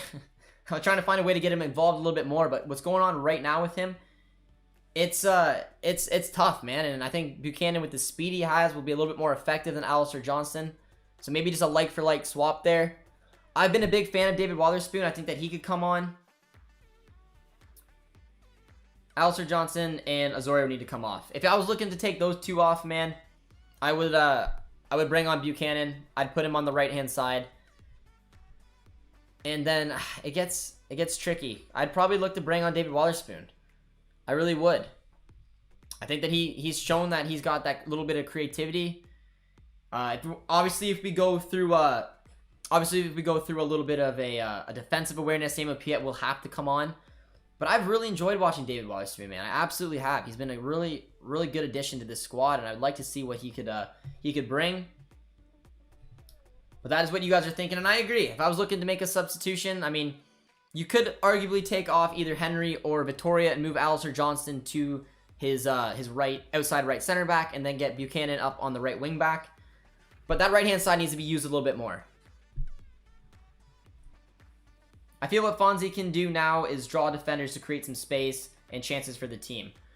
He has. The thing I'm finding with when we go up the right-hand side, it's just, I mean, Davies has a tendency sometimes to be able to drift in towards the pitch, which I think he's at his best when he's doing those overlapping runs. Haiti is not allowing for those overlapping runs. They're keeping him far to the outside. They're keeping him to have to just rely on his pace, and they just simply foul him, push him around, and he's having a real tough time to be as effective as he is. And with using Davies so much, we have not touched the right-hand side, and when we have Alistair Johnson, has been a little quiet. Do you support the NHL? I do. I'm Canadian. I played hockey my whole life. I'm a Senators fan. So, you know, one for the future. But I don't know. It's nice. I mean, when I do my more European streams, not as many hockey fans, but I'm assuming there's some Canadians in here who like hockey, so feel free to let me know who your hockey team is. Where would you like to see Buchanan go? If you were in his shoes, where would you be linked to? Honestly, man, I would go to Juve. I've heard soft links linking him to Juve. If you look at Juan Cuadrado and what Juan Cuadrado has done to this Juve squad, playing as a right mid, playing up the pitch when he can, playing as a right back, that is the perfect look for Buchanan. But saying that, I want Buchanan to play. I want him to play, but I do want to see more of our young Canadians make it to big clubs. Like I said, Eustachio's linked to Napoli.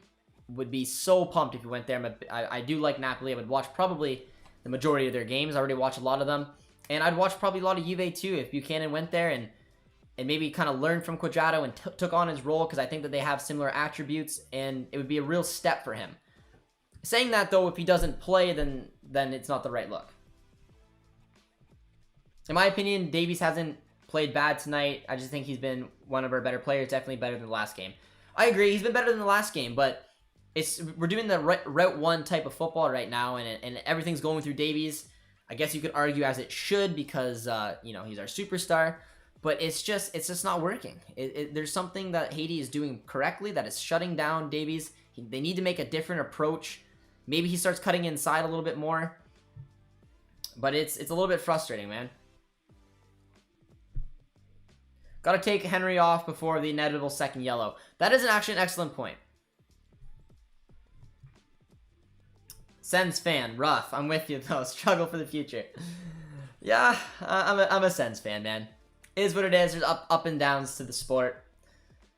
Go Mooseheads. I like it. I like it. Go Flyers.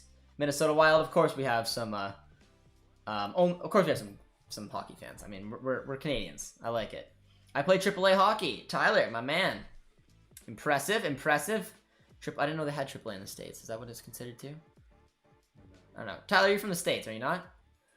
I didn't know that. I didn't know it was the same type as in as AAA is in Canada. But Calgary Flames fans. Callum's a Leaf fan and a Canada soccer fan. For 38 years, I know about heartbreak. Callum, Producer T is a big Leafs fan. I've told this story on this before. I'm sure that you guys will get a kick out of it. I celebrated pretty hard in front of my friends' faces when after Game 6 when Montreal won, and I got tossed in the pool fully closed. And you know what? It was worth it. Don't regret it. Thoughts on Spezza playing for the Leafs? Whatever.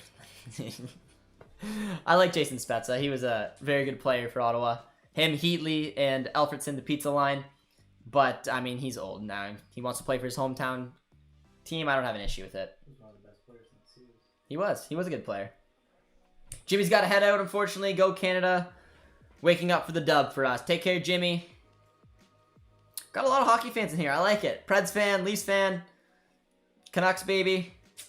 Yeah, the Canucks finished below my Sens, you know? That's not the worst ones in Canada. I like it. Duke is here. How you doing, my friend? Got a big second half to come up for. Big second half to come up for here. We got into the hockey topic on the channel. It's always nice to see. Duke's a Leafs fan. There's probably a lot of Leafs fan, man. LOL, the pizza line. Free pizza for every time Ottawa scored 5 goals. I like it. What's your NBA team? I don't watch basketball, but I mean, I'd be a Raptors fan. I'm from Canada. There's only one. I mean, but I don't watch basketball. I only watch hockey and soccer, man. Dortmund, as you guys probably can figure out, is my club team. A good fact for you guys is that we work for Dortmund a little bit, which is very cool. We're working on a partnership with them for a nice little project coming up. So it's very exciting, and always enjoy doing the Canadian men's national team streams. Really enjoy the chat going on right now, going for other sports around the world. But unfortunately, with me, it's hockey or it's soccer. I won't understand. Boston Bruins fan, Sharks fan. Pedro Fernando says FC Porto would be a better fit for Eustachio, more likely to crack into the starting 11 and experience in Champions League. Pedro, you're spot on. You're spot on. I was being a little bit selfish with Napoli, but you never know. I mean, Bakayoko is obviously heading out. He won't be in here today, but I don't know. I would just love to see just the prestige of maybe playing in the Serie A, getting him in there. I just think it would be a good look for him. But again, there's no point of Buchanan or Eustachio joining Juve or Napoli if they're not going to play. If they're not going to break in, they're not going to get the minutes. I do agree with you in that aspect. My hope would be that Eustachio goes there, blows them away, becomes a starter. But like you said, more than likely, Porto would be a good look, but there's no guarantee he's going to start there either. I'm a Seattle Kraken fan. You're outside the box, my friend, and I like that about you. The Habs get swept. It further proves how the North Division was. There's a chance, man. I put money on Vegas winning it, so, you know, that's who I'm going for the playoffs. I'm the only Watford FC fan where I'm from. Black and yellow, I respect it. Dortmund, I understand. Dave with another donation on the channel. Dave, you've been an absolute weapon today. I appreciate it, my man. It means a lot. Just before the second half, guys, be sure to drop a like and subscribe if you're new. Of course, donations are obviously very well appreciated, Dave. I appreciate it. And Dave says, the best Canadian qualifying story for 86 was Honduras fan getting mixed up in St. John's, BC and St. John's, Nova Scotia. Half of their fans went to the other half and the other half to the other ones. Hilarious. Dave, with a nice little insight on that, that would suck. I would have been so pissed if I was one of them. But yeah, St. John's, you know, pretty good distance between Nova Scotia and BC. I'm assuming they didn't make that, but that's a beautiful story. Dave, I appreciate the donation and sharing it, my man. Second half's coming up, though.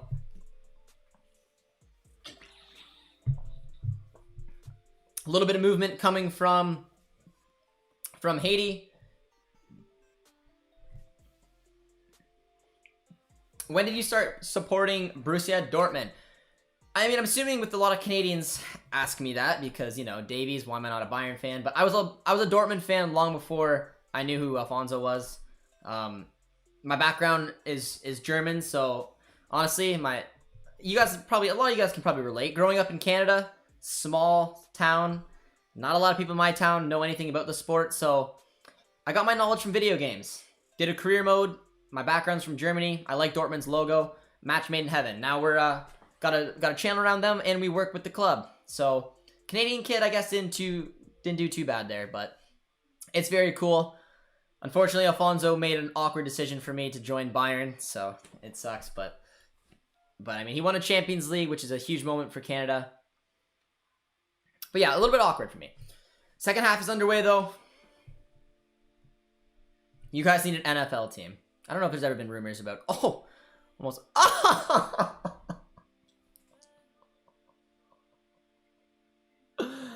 Oh, man. That is why... Oh, God. That sucks. That sucks. I don't mean to that sucks. Oh man. That's a horrible goal to give up, man. At such a crucial stage. That is awful. That is awful. Bit of a rolling ball, yes. It died down right at the end, and he just walked through it, nutmegged himself, and then the swing and the miss. Oh man, I feel so. Well, Canada got their second. It's unfortunate. It had to be a mistake like that from Haiti. I don't think any of us Canadians are going to complain too much. I've never seen something quite like that. That is tough. We're seeing a lot of goals in the chat. I'm going to try to get to a couple of comments because I don't even want to really react to that. It's quite poor. He's just a small town boy. Small town girl. He could have sang a little Journey to me. I would not have complained. Joseph says, my PE teacher played AAA hockey, high level volleyball. In sports, he played pro football in New Zealand. He's so good. That's impressive. Land a nice little teaching job. Can't complain. Good job, Josh. How did you get on with Dortmund? Did they find the YouTube channel? They did. They reached out to me, invited me to go on their Twitter. Or sorry, on their, well, I guess I was on their Twitter, but on their Twitch, and we've done some nice little collabs with them, and now we're working on a bit of a project with them for the summer, which was very cool. But yeah, those are some interesting things there, my man. Tony says, what would you say? What would you say about people that say Leipzig is bigger than Dortmund? I'd say that they're wrong. Leipzig's definitely not bigger than Dortmund, but they had a better. I mean, I wouldn't even say they had a better season. They finished second in the league. Dortmund finished third. We won the Pokal.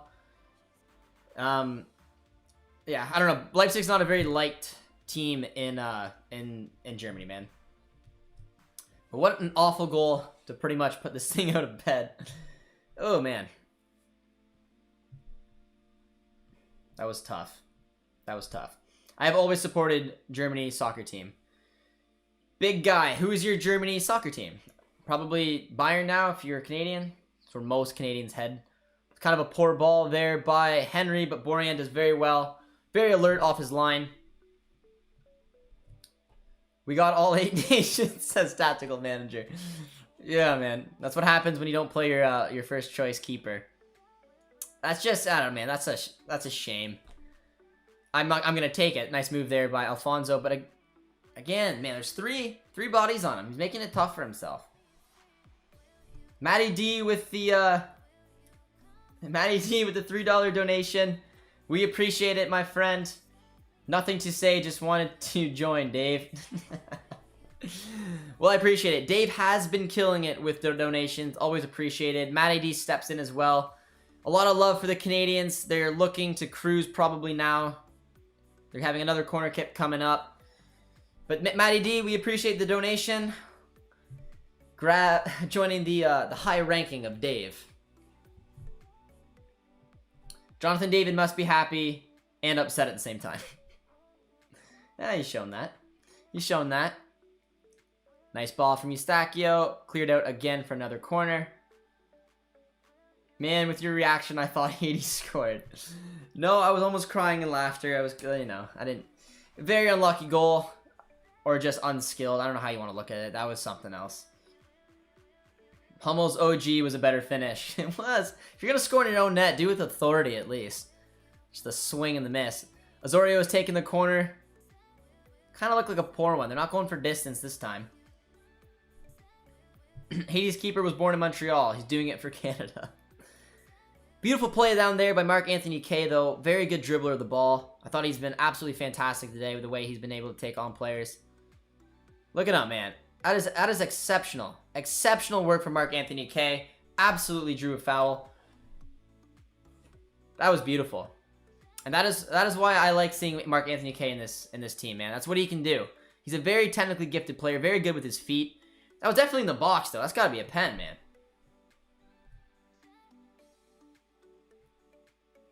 Did you call me Fitzy? No, I didn't. I think I've just been calling you Tyler. Tyler Fitz is your name, though. Oh, the other guy called you Fitzy. Chris Fitzgerald. Is producer a buddy of yours or paid by Dortmund? We started the channel together. He's the reason the stream looks the way it does. He's the editor of the video, and now he's a massive fan of the game. He's rocking the Canada jersey. He's looking better than I am right now. Davies has got the corner. Not corner, but I mean free kick coming from the side, and he's offside. But yes, producer T and I started the channel a long time ago. Well, not a long time ago, 9 months ago maybe, but it's been pretty cool to see how far we've come, and we appreciate your guys' support, and had a lot of fun diving into the Canada streams. You guys have been a lot of fun to stay tuned with, And it looks like we're going to be having some more of them coming up, man. Gold Cup, Octagon. The emergence of a lot of these players has been a lot of fun to see.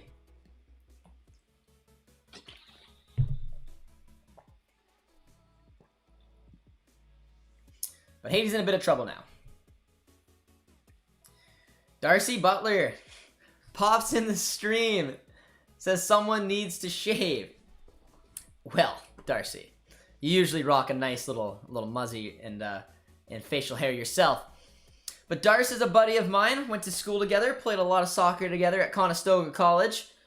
Darcy, what are your thoughts on the game so far? Little other knowledge bringing in. I'm sure you liked the goal. It was it's quite a howitzer today. When does the round begin? I'm not 100% sure when the final 8 begins.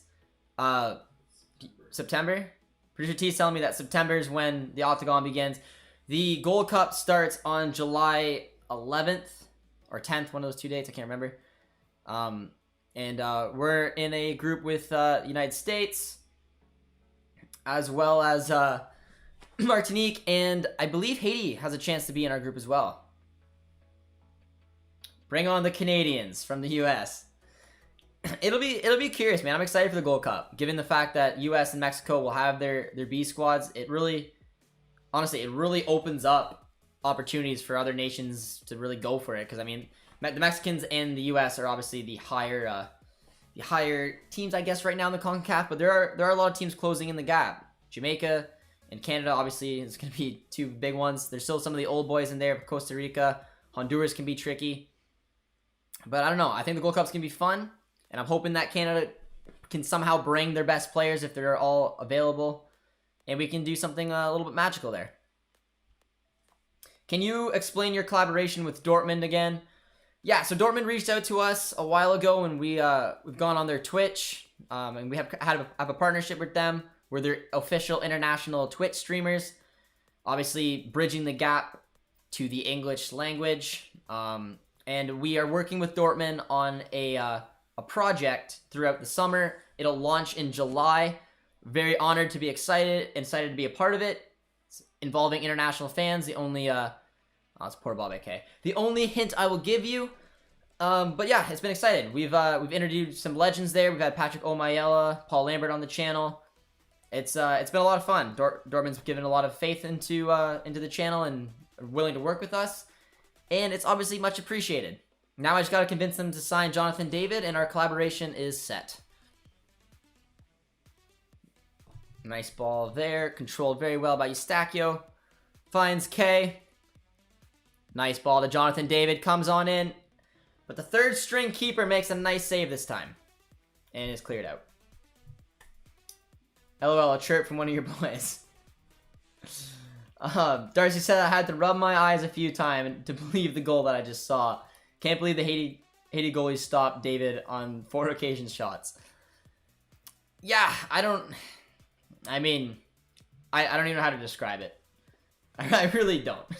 It was quite the I don't know. I can't describe it. I can't describe what happened with the Haiti mine. It was one of those comical things. It is a shame it happened in such an important stage, even for Haiti. I know it hopefully will put the game to bed. We have the 2-goal aggregate lead now.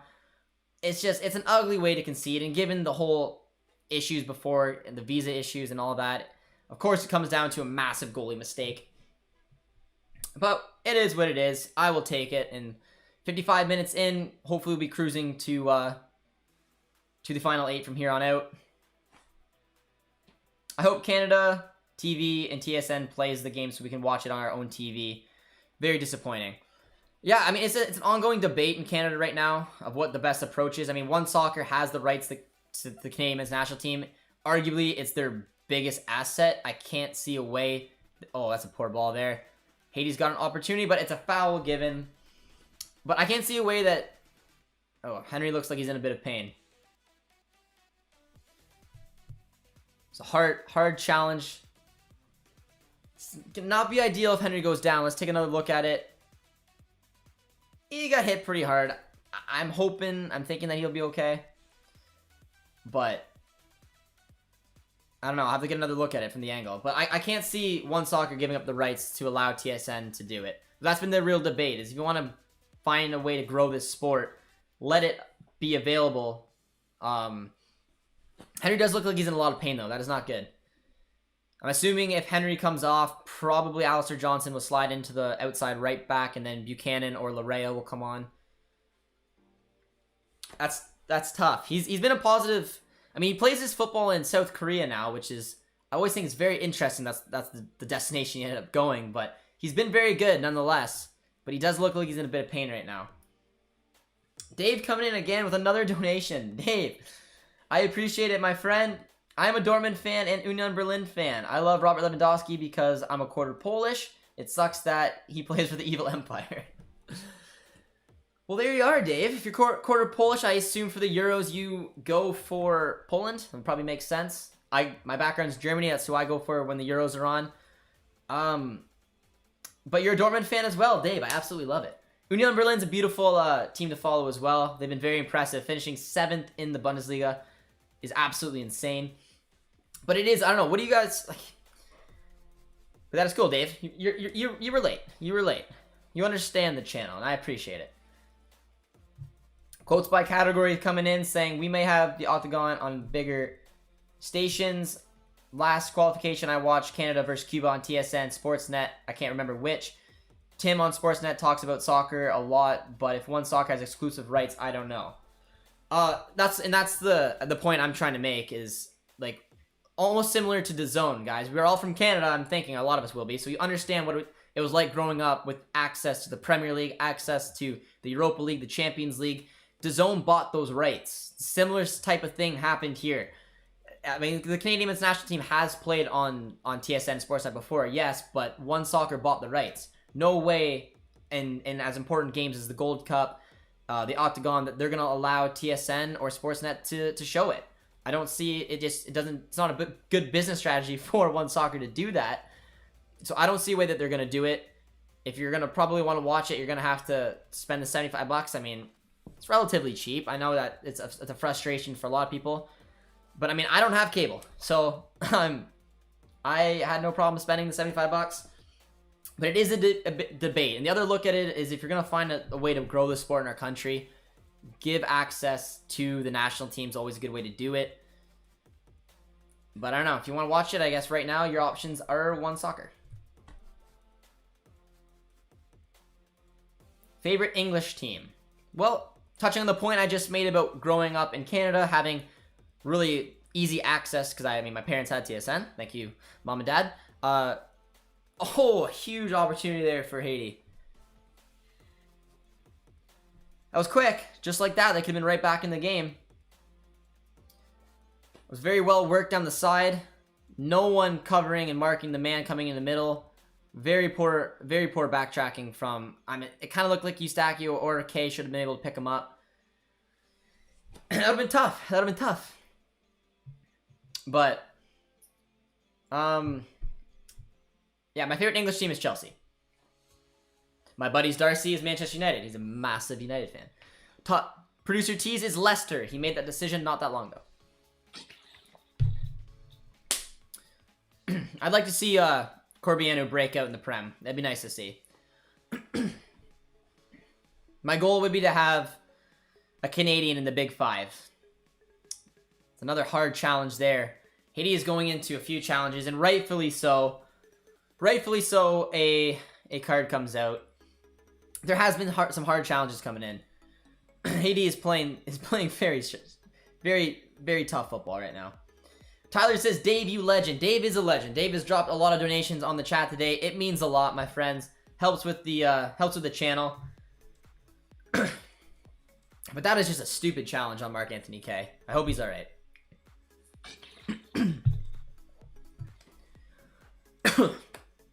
But it is a good question to ask. A lot of you Canadians, again, would probably have had access to the Premier League. You probably have a Premier League team. So let me know what it is. Oh my god. I'm sorry. But, yeah, my goal would be to see a Canadian playing in all top 5 leagues around the world right now. We have Davies in Bayern. We have Jonathan David in Lille.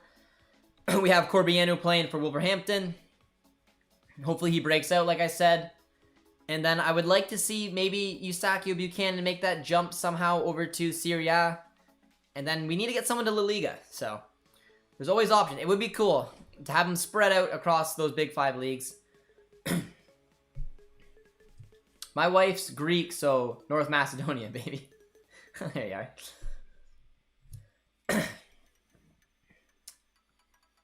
That would be nice, but it's only money.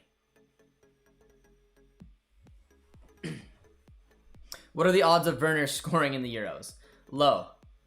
I don't think that he's gonna have a ton of looks. He did come off the bench today, but didn't look overly convincing. Osorio with a poor ball there. Our TFC boy, absolutely flattened, no foul given. Alphonso Davies running out of room, running into 4 guys, but does very well to turn off. He finds Jonathan David, but not the return pass from the double-double, wasn't able to move it. What did I say their nickname was? The Canadian double-double? Is that what it is? Okay, the Canadian double-double. Tyler likes Chelsea as well. I like it. We see Tottenham as well. This referee is so bad. There's been a big question marks from the last Haiti game of honestly the safety of the Canadian players, man. There has been, and to be honest, there's been some challenges that have been pretty questionable. I mean, they've ran into Henry, they've ran into Mark Anthony Kaye. They've obviously continued on Jonathan David and Alphonso Davies. But nice ball there. Jonathan Osorio ran out of space and made the wrong decision in the end. Jamie's here, says, yo, bro. Jamie, how you doing, my friend? Didn't Junior Hoylett play in the Premier League? He did. Played for Blackburn Rovers. Played for QPR for a while. He is without a club right now. So I'd be curious to see if he ever came back to the MLS, man. Junior Hoylett, when I was growing up, was like the first star I remember kind of falling for. Just because, I mean, he was a good player. He decided to represent Canada. It was a big news at the time. Poor shot there from Haiti. But a poor ball.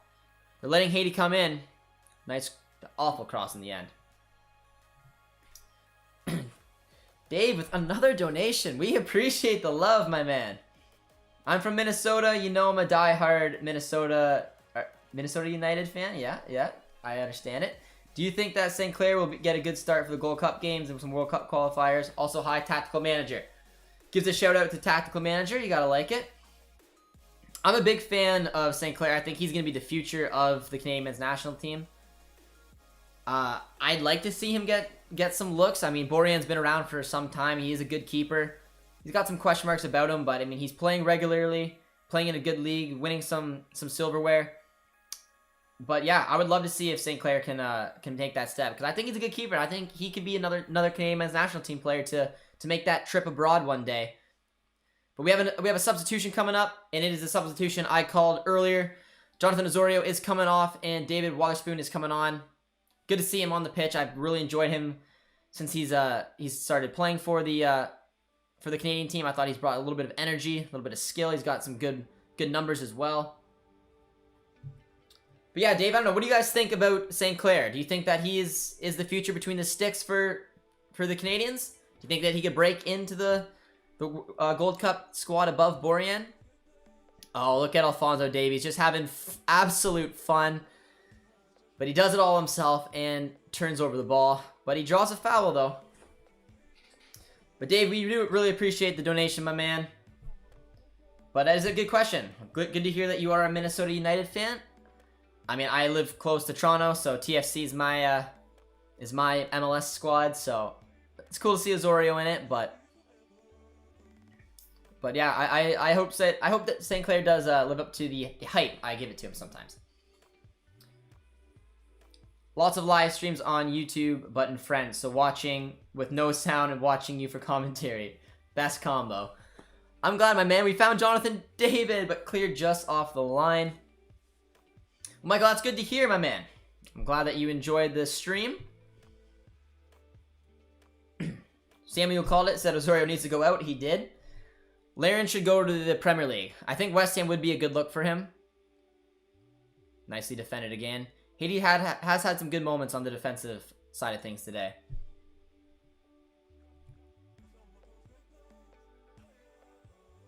Josh, you wouldn't believe how much frustration I have with Darwin's. How are you, though? Sorry for your frustrating, my man, but I am doing good. I hope you're doing well. Welcome to the chat. Drop a like if you guys are just getting here. 66 minutes in. Seems to be cruising to the final 8. We got our goal. It was a ridiculous one, but we got it. Steve's here. He says, let's go, boys. We got the Maple Leaf coming in. It's good to see.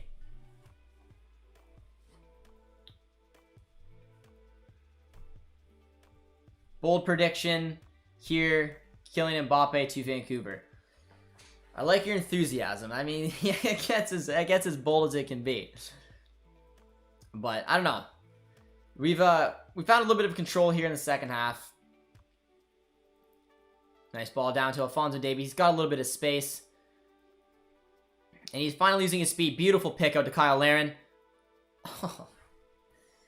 Oh, Kyle Larin, my man. It was a little bit simpler, though, from Alfonso, and I liked it. Instead of going on and going for the spectacular and trying to take on those two players, he found an excellent pass. Beautiful workup play. Found Kyle Larin, top of the box. It was very well worked, and Kyle Larin was completely unmarked, and the finish just wasn't quite there.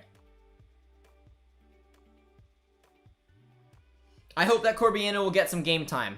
I do too, and if Wolves aren't looking to play him, I think that they should loan him out. I mean, Corbiano's got a lot of talent, man. I think that he needs to be playing in a 3-4-3 system. He needs to be getting a ton of minutes. Whether he goes down to the championship for a season or not, goes to maybe a Norwich City, replace the Emil who just moved on to Aston Villa. It could be another good look for him. But he needs minutes. He absolutely does. It'd be nice to see him stay in the Prem and get that experience, but I don't know. I think it's gonna be a little bit tricky for him to break into Wolves right away to get the minutes that we kind of want him to be able to have. But I haven't heard any rumors around him, so odds are he's staying at Wolves. Davies is too good to play in these matches, to be honest. I mean, in terms of the fact that he's gonna get stomped on over is true. I mean, Haiti played differently. They play differently. They play stubborn. They've done a decent job at closing him down. It's got to be frustrating for him, man. He has stuck to that left wing back position all game, though. He's been taking on players left, right, and center. He found a nice ball there to his partner, Jonathan David, who does very well, man. Nice pick out for Kyle Larin. Take the touch. Oh, Kyle, man. Again, very nice workout play from the left. You've very rarely seen the ball been put on the right-hand side. But Davies and David had a nice link-up play there. And again, Kyle Larin was a beautiful run. Top of the 18. He just has that little cutback. Finds the space. Unfortunately, had to take it on his left and then just poor finish in the end. Tyler says Kepa to the MLS. Probably where he belongs. The Haiti keeper does well not to put that one in his own net.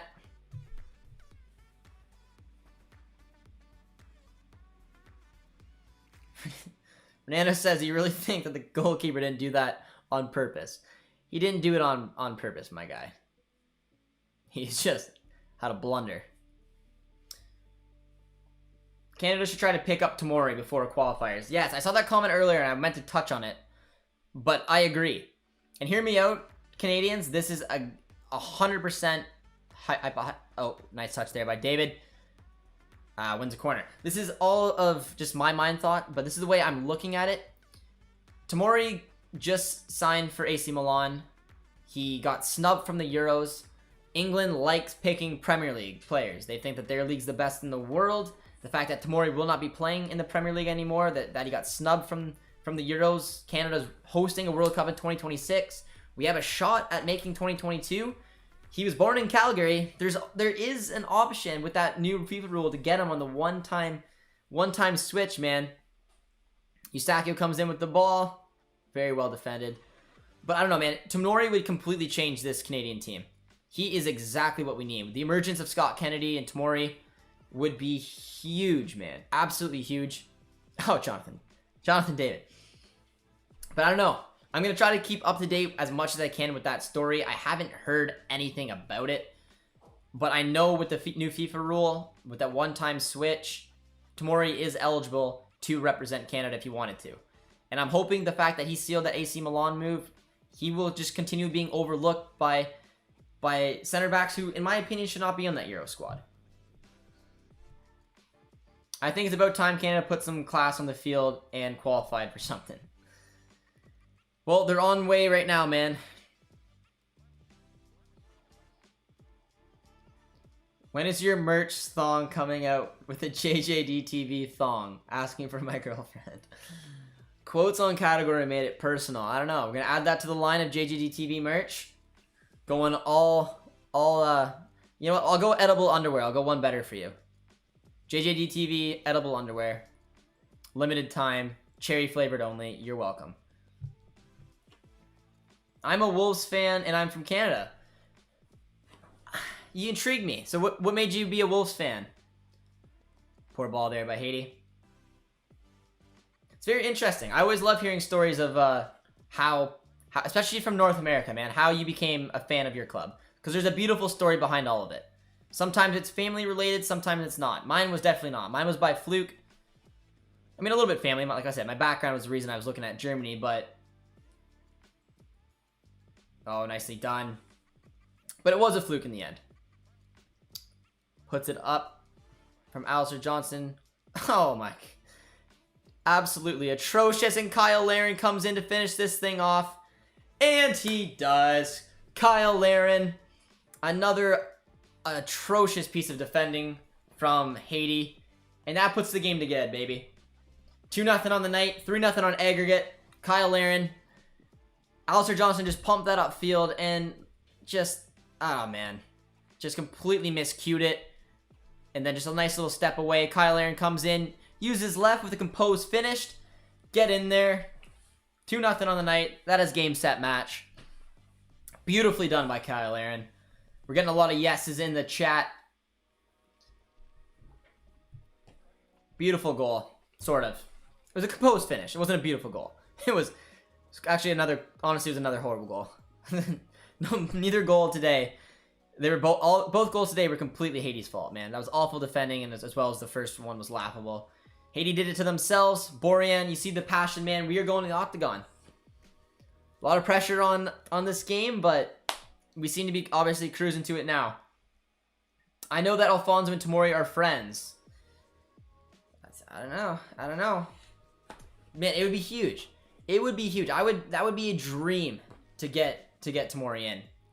Samuel Adekubi comes on. Larin's last touch of the match was a Gino. And I'm assuming Davies can get pushed up the pitch a little bit. Adekubi will probably go into that left wing back spot. Davies will get pushed up the pitch. But that's it, boys. Congrats to Canada. Haiti goalkeeper has not come back to his country. Joseph Stalin comes in for a good hello.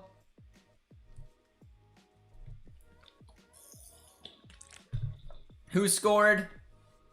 It was our boy Kyle Larin, man. Let's go. I'm going to sleep soon now. It's kind of late. No way back for Haiti. No, it's not. This game is done, set, and matched. Congrats from a U.S. men's national team's fan. Almost, but basically into the octagon now. We are. Angie is here. Angie, what time is it? Oh, yeah. I always forget that you're not in Germany. You're in LA. So in LA, it would be 7? Or 3 hours behind? 7:30. 7:30. Angie, how you doing? Canada is winning. How is Davies doing?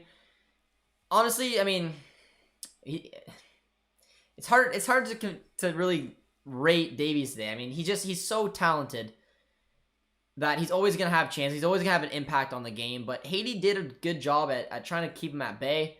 He has had some good looks. He's had a frustrating couple games against Haiti. I think he's going to be looking forward to moving on from the games today. But yeah, I mean, it hasn't been the most convincing, and honestly, Haiti did it to themselves. Haiti absolutely did it to themselves. They the first goal was laughable. A pass back to the keeper, swing and a miss, put it in his own net. And then Alistair Johnson pumped the ball upfield. A miss hit with the header on the Haiti defender. Kyle Aaron went in and tucked it in. But, I mean, Davies has obviously still been important to the team. It's just, in the grand scheme of things, he's been frustrated. He hasn't been as influential, in my opinion, as he wanted to. It's been a bit of a lackluster performance once again from the Canadians, but Haiti's a tough team to face. And we beat them away. We're going to beat them at home, and we have a revenge from 2019 to head to the Final 8. Is Jonathan David better than Gio Reyna? I'd say as of right now, yes. I mean, I watch Gio Reyna each and every week. I'm a huge fan of Gio Reyna. He didn't have the best year at Dortmund, man. He didn't. He's best as a 10. We have a lot of depth in that role. He played a lot out on the wings where he's not overly comfortable. It didn't have a lot of minutes, and was arguably when he's on the pitch a lot of times he was quiet. He has had some good games, but Jonathan David had a much better year than Gio did. But Gio's gonna obviously be one for the future. He's got a huge, very high ceiling. Ball to Alistair Johnson. Cleared out well. Oh, that's a foul. And it's given. Good. I'd like to see a little set piece specialist come up right now. Bean says Canada has been poor. They have. It's been a bit of a lackluster game, man. Will you do predictions for the final round of qualifiers? I will. I'll do a predictions video for the Gold Cup as well as the Final 8.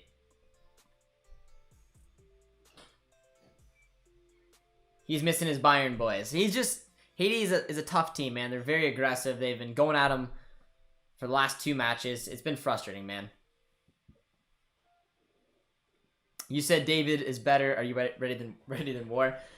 I mean, you can't. I don't think you can argue that Gio is a better player than Jonathan David. Jonathan David had an excellent year. You can argue that Gio Reyna's got a higher ceiling, but I watched every Dortmund game, man. I absolutely love Gio Reyna, but he didn't have the best season. Like, on terms of what Gio was kind of expected to do, he did not have the best season. Jonathan David had an excellent season for Lille, and they won the title. Different positions, though. It's hard to compare. But, I mean, I do love Gio. I love me some Gio. I'm a big Dortmund fan. You guys know this. Mark Anthony K is down. Looking like he'll be okay. Might be subbed off.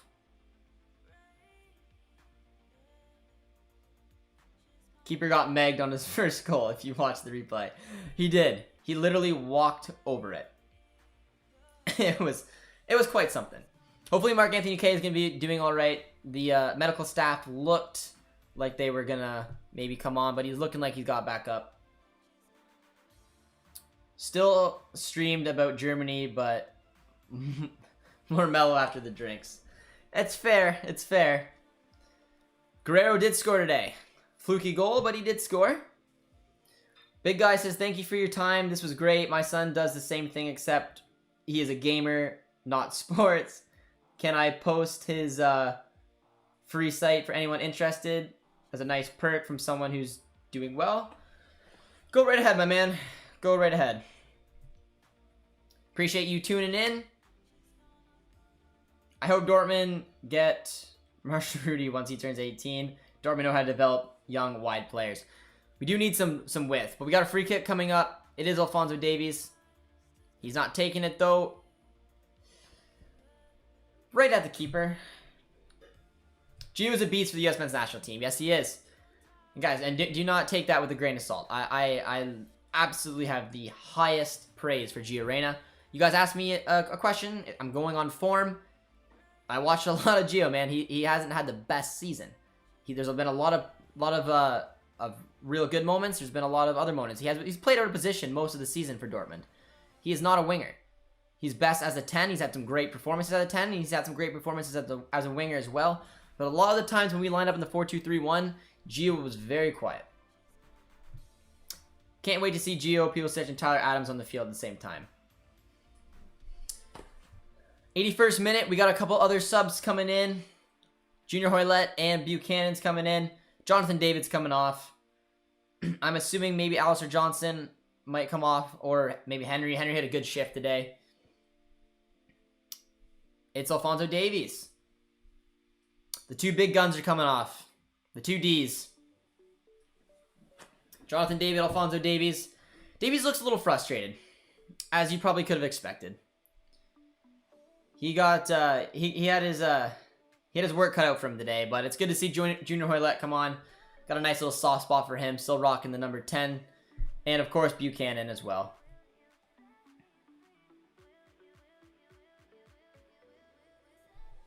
I offer a treaty piece. Pulisic better than David. You're really trying to make me go against the Canadians today, man. I'd still argue that I'm not going to say that David's a better player. I think David had a better season than any of the front three of Canada. But further along in their development, I will say that Christian Pulisic is a little bit further along than Jonathan David. But, I mean, in terms of form, man, Christian Pulisic as well had a bit of up and down season. It's a good ball to Buchanan. Doesn't have the speed. But again, you can make that argument for David. He had a very poor start to his little career, but finished strong. Neuer was especially my favorite player, and somehow I started watching and following up with Bayern and became a Bayern fan since 2019. I like it. Should take Davies off, protect our main asset. Yep, this game is done. 3-0 on aggregate. It's over. That's why the two big guys came off. Buchanan's on. I'd like to get a little look at him. Gio slipped after Faber left. He'll be back. He will. Gio's in for another good season. Faber liked to play the 3-4-2-1 formation, so you were able to get Royce and Gio on the pitch at the same time, which allowed Gio to shine. Buchanan with a nice little ball to find Junior Hoylett. Hoylett does well, wins himself a corner. CJ says, thanks, bud. Daniels here says, hi, American fan here. What's your thoughts on Buchanan? I like him a lot. I like him a lot, too. Reminds me of a Juan Cuadrado. I mean, Juan Cuadrado in his prime had absolutely rapid pace, good dribbler, good finisher as well. But the unique thing about Juan Cuadrado and the unique thing about Buchanan is that they can play as a fullback. I see them as very similar type of players. It's no coincidence why he's been linked to the likes of Juve. Whether he goes there or not, it's a different question. But he's one for the future. And I think him and Eustachio will be the two big Canadian players to maybe make a jump to a top 5 league. Speaking of Eustachio, he's got a corner kick coming up. He's been blasting them long. He goes short this time, but very well defended by the Haiti defender. I agree, Gio was inconsistent. He was this year, and again, but he's so young, man. He broke out last year a little bit. He had some good performances. The hat-trick of assists was unbelievably impressive. But you're right. There's Tajon Buchanan, gets another corner. But after Faber left, he got switched into a new formation. They didn't play the 3-4-2-1 anymore. He had to play as a winger. It's not his best position. Josh, you seem a bit stressed all of a sudden. Do I? I have to add your edible underwear to our JJD TV line. You got me stressed. No, I'm definitely not. I'm definitely not stressed, man. I've been talking for like 6 hours today, though. Throat's hitting it a little bit. But Eustachio's coming in again. Who is better? Tajon Buchanan is better. My opinion. A little biased because I'm a big fan of his. Josh, this leg is over. Yes, it is. 5 minutes to play in regular time. Josh, who will Canada face next leg? They will go to the Octagon. They will head to the final destination where they will play 7 other teams. The U.S. are there. I'm going to try to name them for you. U.S. had automatically got there with Mexico, Honduras, Costa Rica, and Jamaica. And then the 3 other who just qualified now is Canada, Panama, and El Salvador. So those are the finals. Top 3 will go right to the World Cup. 4 will go into a playoff. Very cool to see here. Seeing Prime Cuadrado on the right wing was an absolute delight. Prime Cuadrado was a weapon. It was interesting seeing his career develop into more of a fullback role. But I do see a lot of similarities to our boy Buchanan here. Here comes Atakubi, who is heading to Turkey. Nicely defended and won another corner. Haiti's just sitting back right now. In the Bundesliga, I'm a Bayern Leverkusen fan because of Chicharito. Played for them for a little while. But Pulisic and Reina coming to BVB is swaying me towards Dortmund. Well, if you want to commit to Dortmund, I mean, there's a channel right here that we can get. It is fun. I think the Bundesliga is a beautiful step. I would like to see more Canadians make that step as well. I mean, unfortunately for me, Jonathan David hasn't been linked to Dortmund, but one day, and Davies went to Bayern. So I do think it's a good league to develop. I mean, they've done it with the young American players for a while now. And I think it's time for some more Canadians to head that way. But, yeah, I mean, you want to keep up to date with Dortmund and talk with me and a lot of other Dortmund supporters, it's a good league. We'll be covering a little bit more of the Bundesliga in general, though, especially for our Canadian men's national team fans. Can keep that eye on our boy, Alphonso Davies. Do you rate Brandt? I do rate Brandt. I think he's a very good player. I think he needs to move on from Dortmund, though, man. Haiti player is down right now. But Brandt's a good footballer.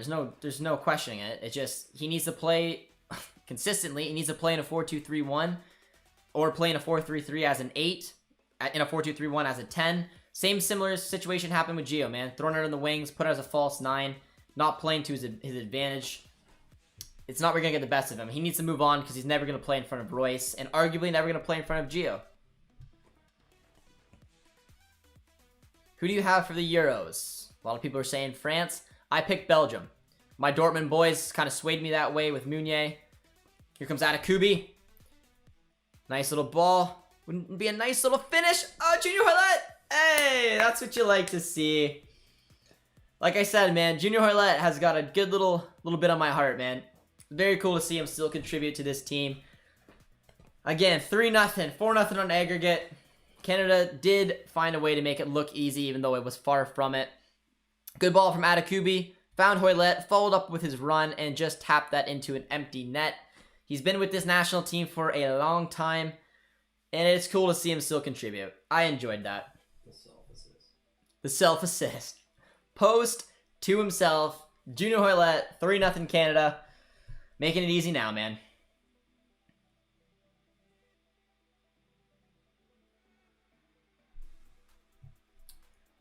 How would 5 from Asia compare to 4 from CONCACAF?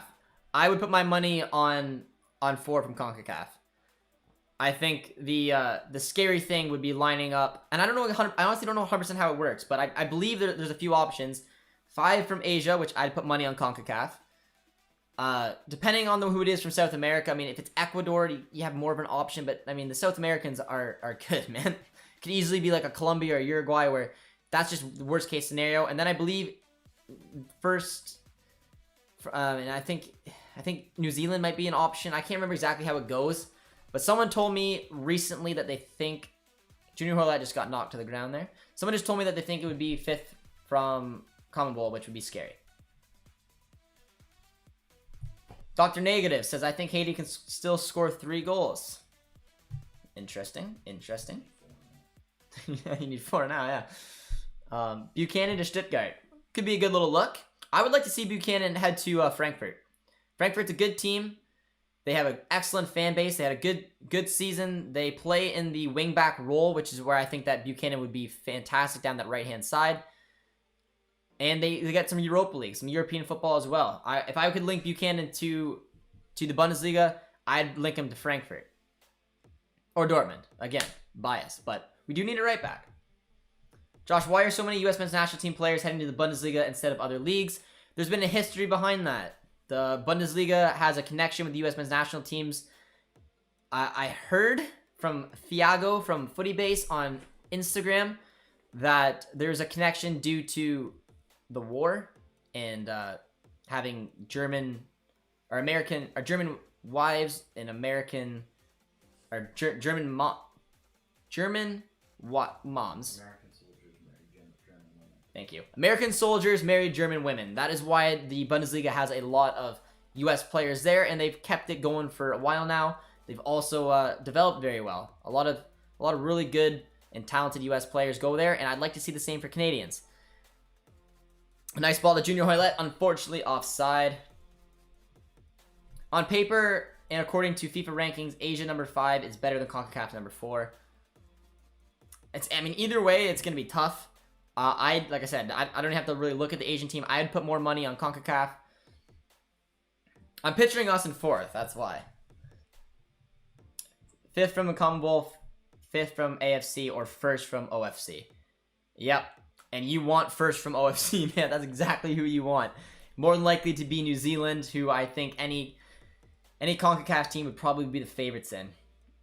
The 5th is usually Uruguay. It is, and that's not who I'd want. I'd want Ecuador to slip down, and then that would be the plan for me.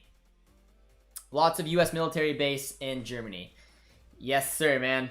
Joseph says, good night, Josh. Good night, my man. You would want to draw OFC? Absolutely.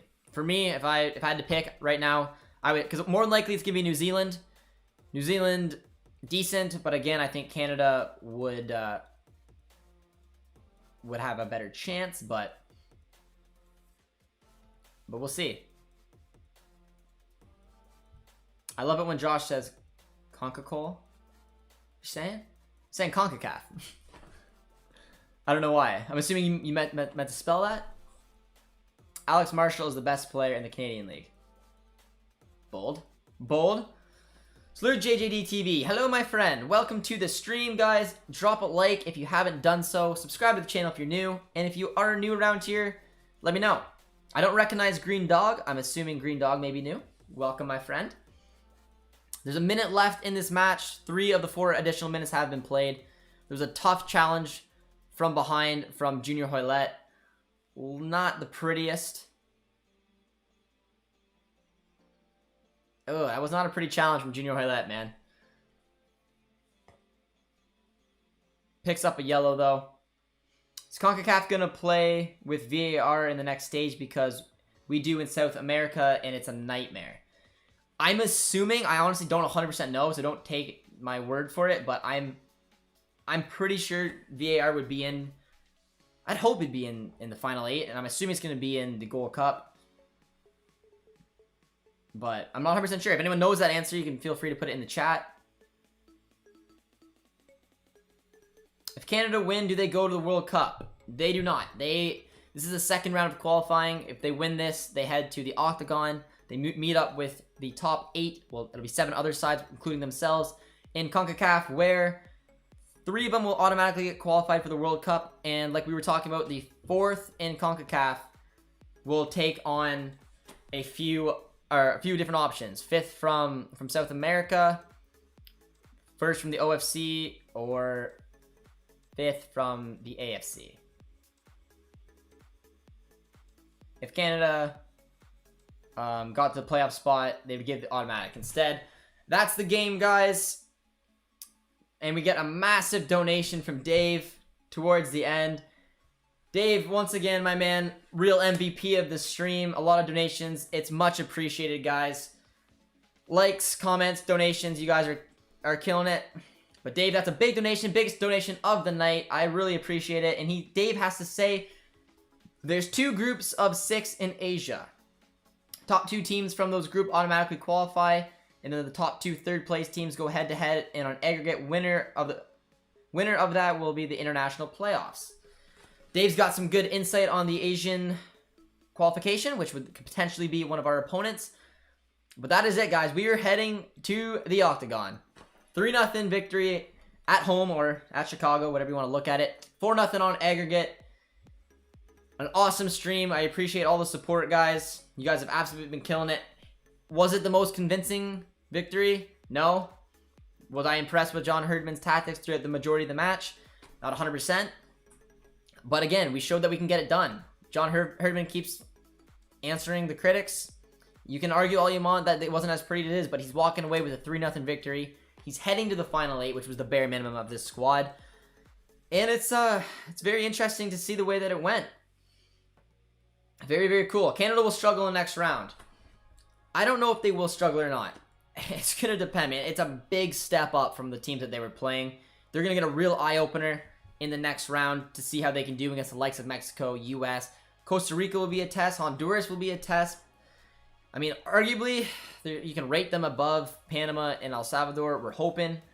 But hopefully with some of the likes of these talents, like Jonathan David, like Alphonso Davies, in a game where they're going to be a little bit more open, it'd be interesting to see. But it's a good night, man, for Soccer Canada, man. It absolutely is.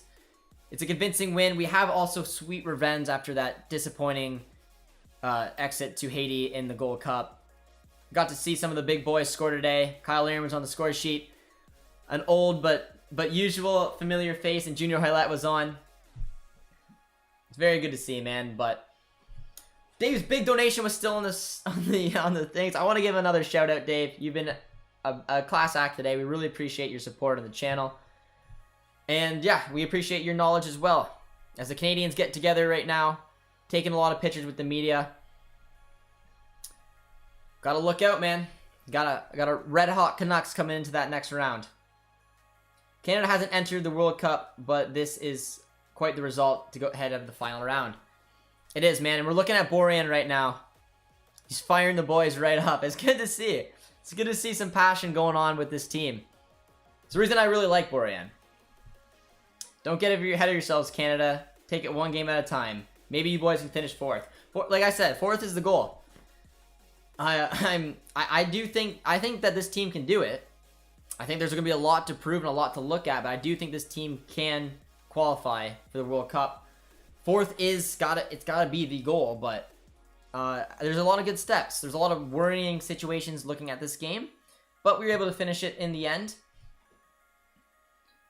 Haiti fans have gone quiet. They've disappeared. Canada will take the best of the CONCACAF in the next round. It will, and it should make Canada better. But I love to see the passion on Borjan, man. Grabbing the badge, ripping it down. It was good to see. Got another donation. Make these $2 be El Salvador's lucky charm. Hey, there you go, my man. There you go. I appreciate the donation, my man. It means a lot. He's a fan of El Salvador. My boy Eric Zabaleta is on that squad. But congratulations to El Salvador. They will join Canada in the Final 8. We appreciate the donations. Why are they celebrating? They still have a final to go. It is, but it's all about steps, man. This program has gone a long way.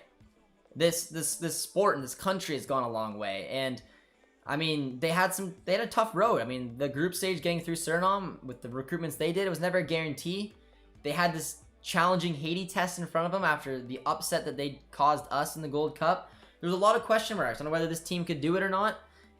They did. They came through. They deserve to be proud.